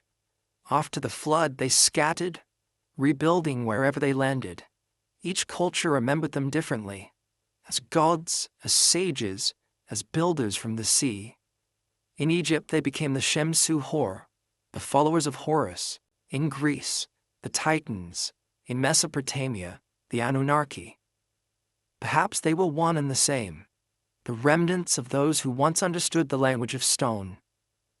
The purpose of such monuments may not have been worship at all, but remembrance. Each site a coordinate, a data point in a forgotten map of the world. Their alignments with celestial bodies suggest observation, not superstition, but science. The builders were measuring, tracking, synchronizing heaven and earth. To them, stone was not dead. It was memory, capable of holding alignment, resonance, and time itself. It is strange to think that the oldest stones may know more than we do. When you stand at Göbekli Tepe, or beneath the shadow of Baalbek's massive trilithons, you feel a presence that transcends culture, a silence so total it humbles the mind. These are not ruins of faith, but of knowledge. The carvings on the pillars, vultures, foxes, serpents, moons, are not decorations, but code. Scholars have found constellations hidden in their forms, astronomical events marked in stone. The night sky itself was their scripture. Perhaps that is why the Sumerians called their earliest temples Duba, houses of tablets. The tablets they meant may not have been clay, but the earth itself. Every mountain, every monument, a message written in stone for those who would one day look upward again. The Anunnaki may have left the earth, but their architecture remained, not as tombs, but as reminders. In the end, the stones do not shout, they whisper. Their message is patient, almost sorrowful. It tells us that the link between heaven and earth was never fully broken, only buried. It lies beneath our feet, aligned with the stars above, waiting for us to remember the geometry of our own origin. And as the sun sets over the ancient pillars of Anatolia, their shadows stretch across the earth like hands reaching toward the horizon. You can almost imagine the builders standing there still, silent, watching, measuring the sky, waiting for the day when their descendants would finally hear the stone speak again. There is a peculiar kind of silence that hangs over ruins, not the absence of sound, but the presence of something missing. When the wind moves across the plains of Mesopotamia, it carries the faint hiss of sand against stone, like whispers trapped beneath centuries. Once these lands sang with voices, scribes etched the world into clay, kings decreed laws, priests murmured hymns to unseen gods. But now only fragments remain. Tablets broken, languages forgotten, meanings half erased. It is said that the gods left the earth. But what if it was knowledge that left? What if the silence of the tablets is not simply decay, but design? Archaeologists have recovered tens of thousands of cuneiform tablets from the ruins of Sumer, Akkad, and Babylon. Yet for every one unearthed, 100 lie buried, unread, or destroyed. The earliest libraries are those of Nippur, Uruk, and Nineveh, once contained the total memory of the ancient world. Medicine, astronomy, rituals, mathematics, the movements of stars, the names of the gods, the secret measures of the earth. These were not random writings, but an organized record of civilization. To hold a tablet was to hold a thought preserved in stone. And yet, something happened. A silence fell, deliberate and enduring. When the library of Ashurbanipal at Nineveh was uncovered in the 19th century, scholars expected myths and hymns. What they found instead was an archive: medical texts describing surgical instruments, astronomical charts detailing planetary motion, lists of minerals and metals, treatises on sound, on numbers, on life itself. It was a portrait of intellect, not superstition. And then, suddenly, it ended. The trail of knowledge broke. The tablets grew crude, repetitive. Their precision vanished, their language fossilized. It was as though someone had turned the world's wisdom to stone and then buried it on purpose. Among the broken tablets are hints of censorship, lines scraped away, names erased, diagrams intentionally destroyed. Some speak of forbidden knowledge, of the word that must not be spoken. One fragment, recovered from the temple of Enki at Eridu, describes a language of power, the voice of the gods, that mankind learned and then forgot. Could this have been metaphor for technology, for the Numshub, a sonic command said to create or undo reality? If so, who silenced it, and why? The priestly class that rose after the flood guarded knowledge's privilege. In Sumer, only the scribes of temples could read or write. Their training took decades. Their loyalty was absolute. To question or reveal divine secrets was a capital offense. Knowledge, once shared between gods and men, became currency. It was no longer the birthright of humanity but the property of the state. The silence of the tablets may have been less a loss than a lock, an encryption of what once was open. There is a legend from the later Babylonian period that speaks of a god who wept for mankind's ignorance. His name was Narbu, the scribe of the gods. He was said to descend to earth in secret, teaching writing to chosen individuals, leaving clay tablets hidden in the foundations of temples. Those who find them, the myth says, will remember what was lost. It is a haunting image. The idea that truth survives buried, waiting not for discovery but for readiness. Even modern scholars speak of missing texts that seem to haunt the known corpus. We have fragments of the Book of Enki, partial lists from the instructions of Shuruppak, broken pages from the Epic of Gilgamesh. Yet gaps remain, as though the most vital passages were deliberately removed. The continuity between myth and record is broken by absence. The flood washed away not only cities but sentences. And yet the silence of the tablets is not total. When read together, their fragments form an echo of something vast, a knowledge system that once unified science, religion, and art. The Sumerians did not separate the sacred from the empirical. To measure the heavens was to worship them. To write a word was to summon its essence. Every symbol was alive. Modern scholars, eager to categorize, often miss the intimacy of their worldview, that the universe was language, and language a living force. To forget it was not ignorance, it was exile. Some theories, especially those drawn from comparative mythology, suggest that this forgetting was intentional, a kind of collective amnesia imposed after the flood.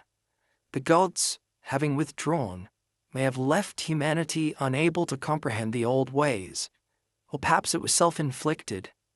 Maybe the survivors, traumatized by loss, chose to forget the knowledge that led to their ruin. The tablets, sealed in vaults, buried under temples, might have been funerary offerings to wisdom itself, the lost gesture of a civilization that knew too much.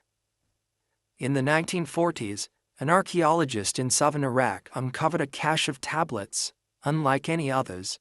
They contained lists of star positions, but the data did not match known constellations. Some researchers now believe they depict the night sky as it appeared more than 12,000 years ago, before the end of the Ice Age. How could scribes in the 3rd millennium BCE have known this? Were these records copied from older, now lost sources? If so, those missing tablets, the ones we cannot find, may hold the bridge between myth and prehistory, between Sumer and the forgotten world before it. Even the symbols of writing themselves carry echoes of the divine. The wedge-shaped marks of cuneiform are said to represent the nails of heaven, tools by which the gods fastened destiny into matter. Each sign was a sound, each sound a vibration, each vibration a fragment of creation. To inscribe was to command, to erase was to undo. The silence of the tablets, then, is not empty. It is potent. It is the pause between breaths, the interval between two ages of speech. Today, as we digitize those same tablets, converting their impressions into code and data, we repeat the act of translation that began 5,000 years ago. We are trying to make the past speak again, to restore what was silenced. But perhaps the question is not whether we can read them, but whether we can understand them. The Sumerians believed that certain knowledge could awaken the gods within man, that too much remembrance could unseal the flood once more. Maybe that is why some tablets remain buried, not lost, but hidden, until we are ready to listen without repeating the same mistakes. If you walk among the ruins of Nippur or Uruk and touch the fragments of clay scattered in the dust, you can still feel the impressions, tiny wedges pressed by hands that believed writing could change the world. The silence that surrounds them is not death. It is waiting. The tablets are not gone. They are dreaming, and in their dream lies a question. What happens when the forgotten words of the gods are finally spoken again? There are moments in human history when the sky seems to come alive again, when strange lights appear, when stories of beings descending from the heavens re-emerge as if drawn from some ancient memory we thought long buried. In our age, we call them unidentified aerial phenomena, extraterrestrial encounters, or cosmic anomalies. But to the ancients, they were simply the gods returning. The Sumerians had a name for this expectation, the cycle of descent. They believed that the Anunnaki, having once departed, would one day return when the stars aligned as before. The notion of celestial return is not unique to Mesopotamia. Every ancient culture carried a version of it, a prophecy that the divine would descend once more to renew or judge the world. The Egyptians awaited the rebirth of Osiris when Orion rose at the solstice. The Maya carved into stone the calendar of Khotun cycles, marking the ages of descent and return.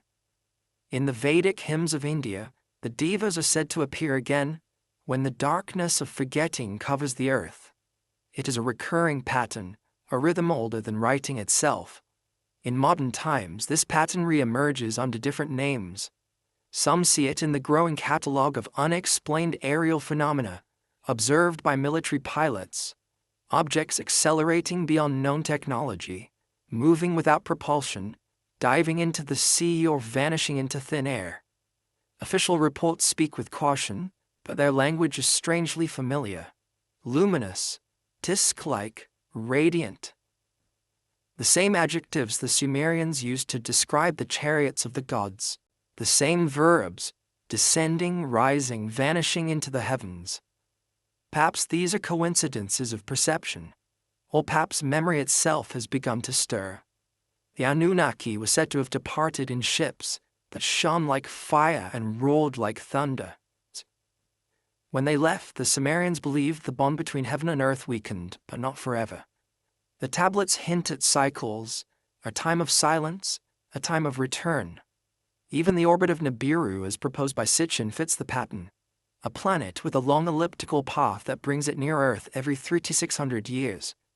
The number appears throughout Mesopotamian cosmology, in king lists, astronomical tables, even in temple dimensions.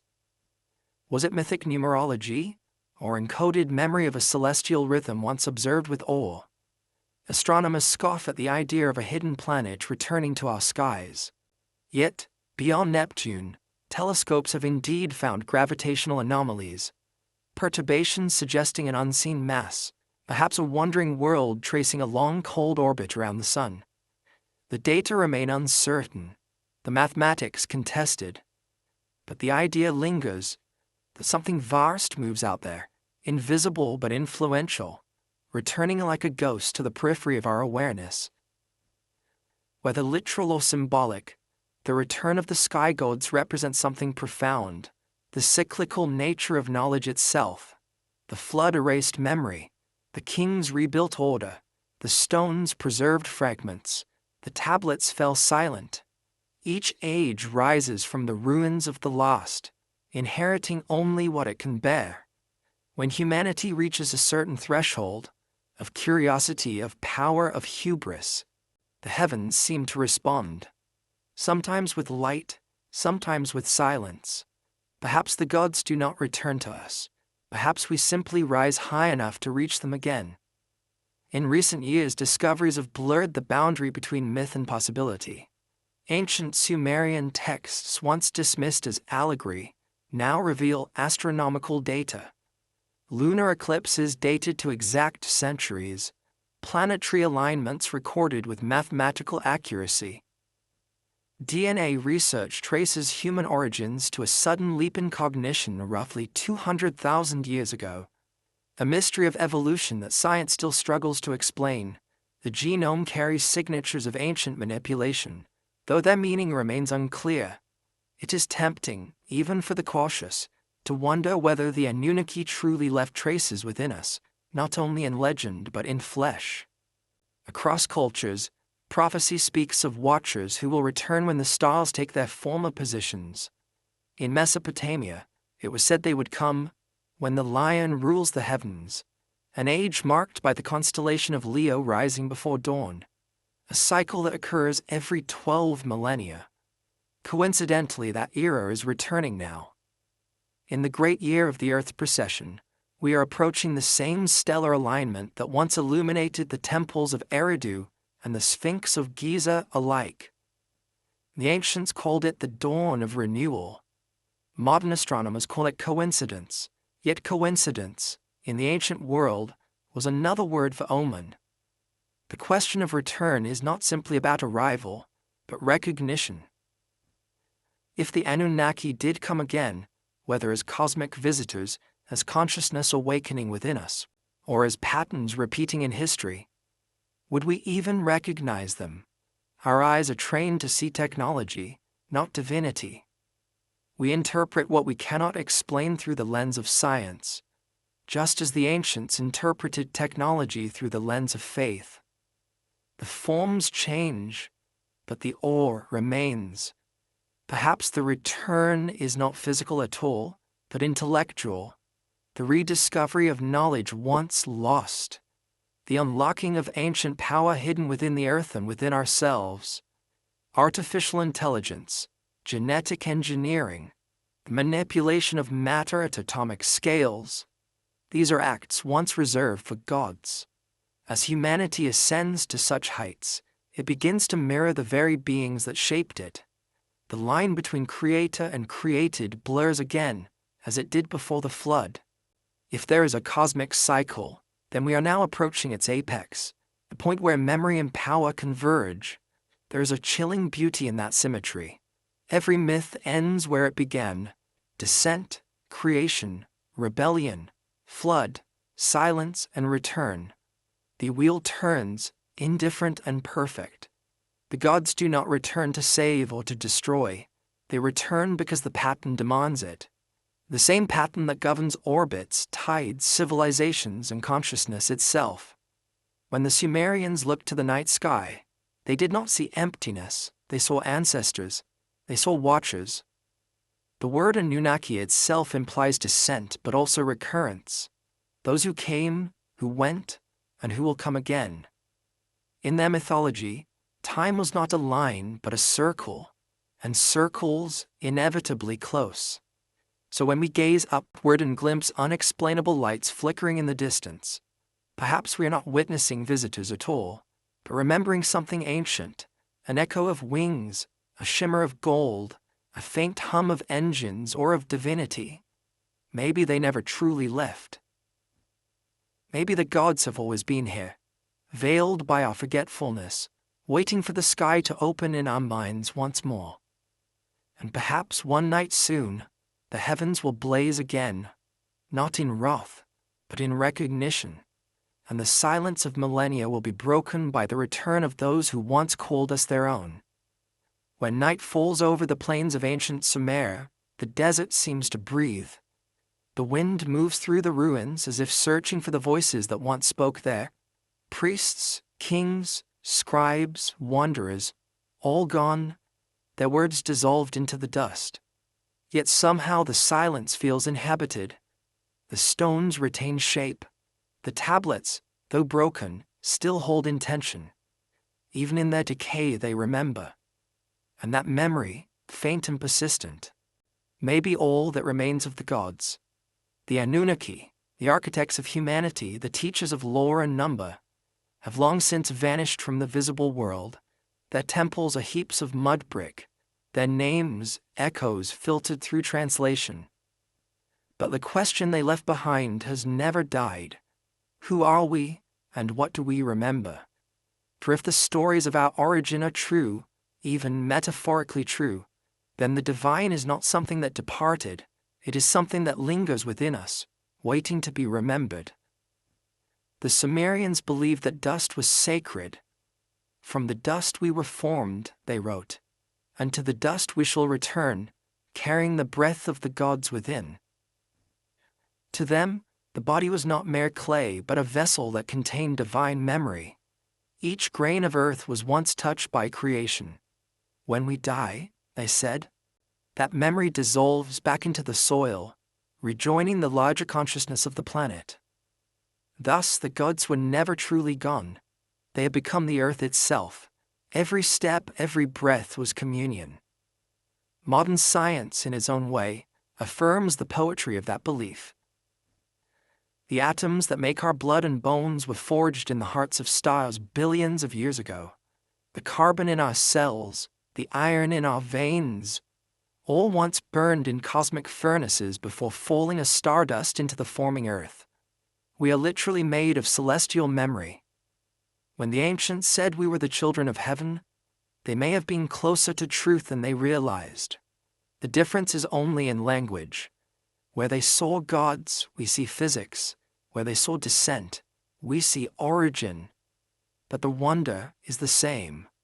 Perhaps the Anunnaki were not visitors at all, but metaphors for the awakening of consciousness, personifications of the moment when the cosmos recognized itself through us. Every myth of descent could be an allegory for the divine spark entering matter, for awareness taking form in clay. The return of the gods might not mean ships in the sky, but the reawakening of that spark, a remembering of what we have always been. Still, the longing remains. Humanity continues to look upward, scanning the skies for signs of something greater. Our telescopes reach deeper into space. Our probes sail beyond the planets. Our minds project meaning onto every flicker of light.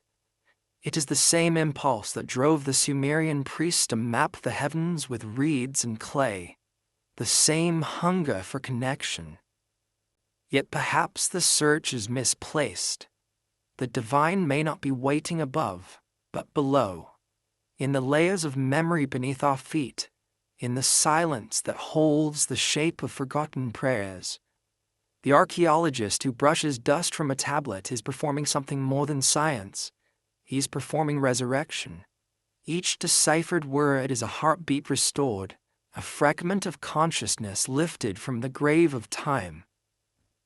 When George Smith first read the flood story from a Sumerian tablet in 1872, he wept in the British Museum, not for faith, but for recognition. It was as if humanity had suddenly remembered a dream long forgotten. In that moment, the past spoke again, but there are still thousands of unread tablets sealed in boxes stored in archives across the world.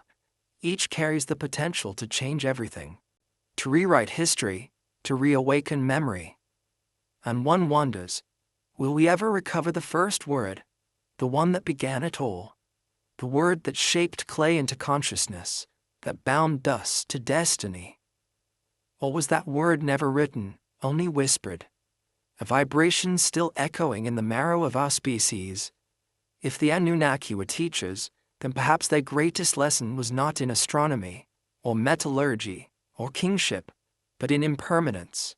Civilizations rise, shine, and crumble, Knowledge ascends, is forgotten, and is found again. Everything that is built returns to dust, and from dust, everything is built again. This is not failure, but rhythm. The same rhythm that governs the tides, the seasons, the birth and death of stars. The Sumerians, in their quiet wisdom, understood this, their gods were not eternal rulers but participants in the cycle of creation and decay. Even Enki, the god of wisdom, was said to dwell in the depths, surrounded by silt and water, dreaming the world into renewal. To remember the gods, then, is not to resurrect them as beings of power, but to reawaken their qualities within us: compassion, curiosity, balance, reverence. The Anunnaki might have given humanity its first structure, but what we build now is our own reflection of them. Our machines orbit the earth, our signals cross the void, our creations, artificial yet intelligent, begin to speak back to us. The cycle continues. The students are becoming the teachers, and perhaps that was always the plan. Perhaps the gods never intended to stay. The flood, the silence, the return, all of it may have been part of the same design, to create a world that could remember on its own. The divine spark scattered through humanity would one day ignite collectively, turning the many into one. When that day comes, when knowledge and humility finally meet, perhaps the heavens will open again, not to reveal something descending, but something rising. The memory of dust is patient. It carries no voice, yet it holds everything that has ever been said. In its quiet, the past is not gone. It is waiting. Waiting for consciousness to listen. Waiting for the wind to move through ruins and awaken forgotten syllables. Waiting for us to remember that the gods we search for are the same ones shaping our breath, guiding our hands, dreaming through our eyes. So when the night grows still and the stars shimmer above an empty plain, remember, this is where it began, and this is where it returns. The circle closes, not in fire or flood, but in understanding. The gods do not return in thunder, they return in thought. And perhaps they never truly left at all. They are here, in the dust, in the wind, in the silence that remembers everything.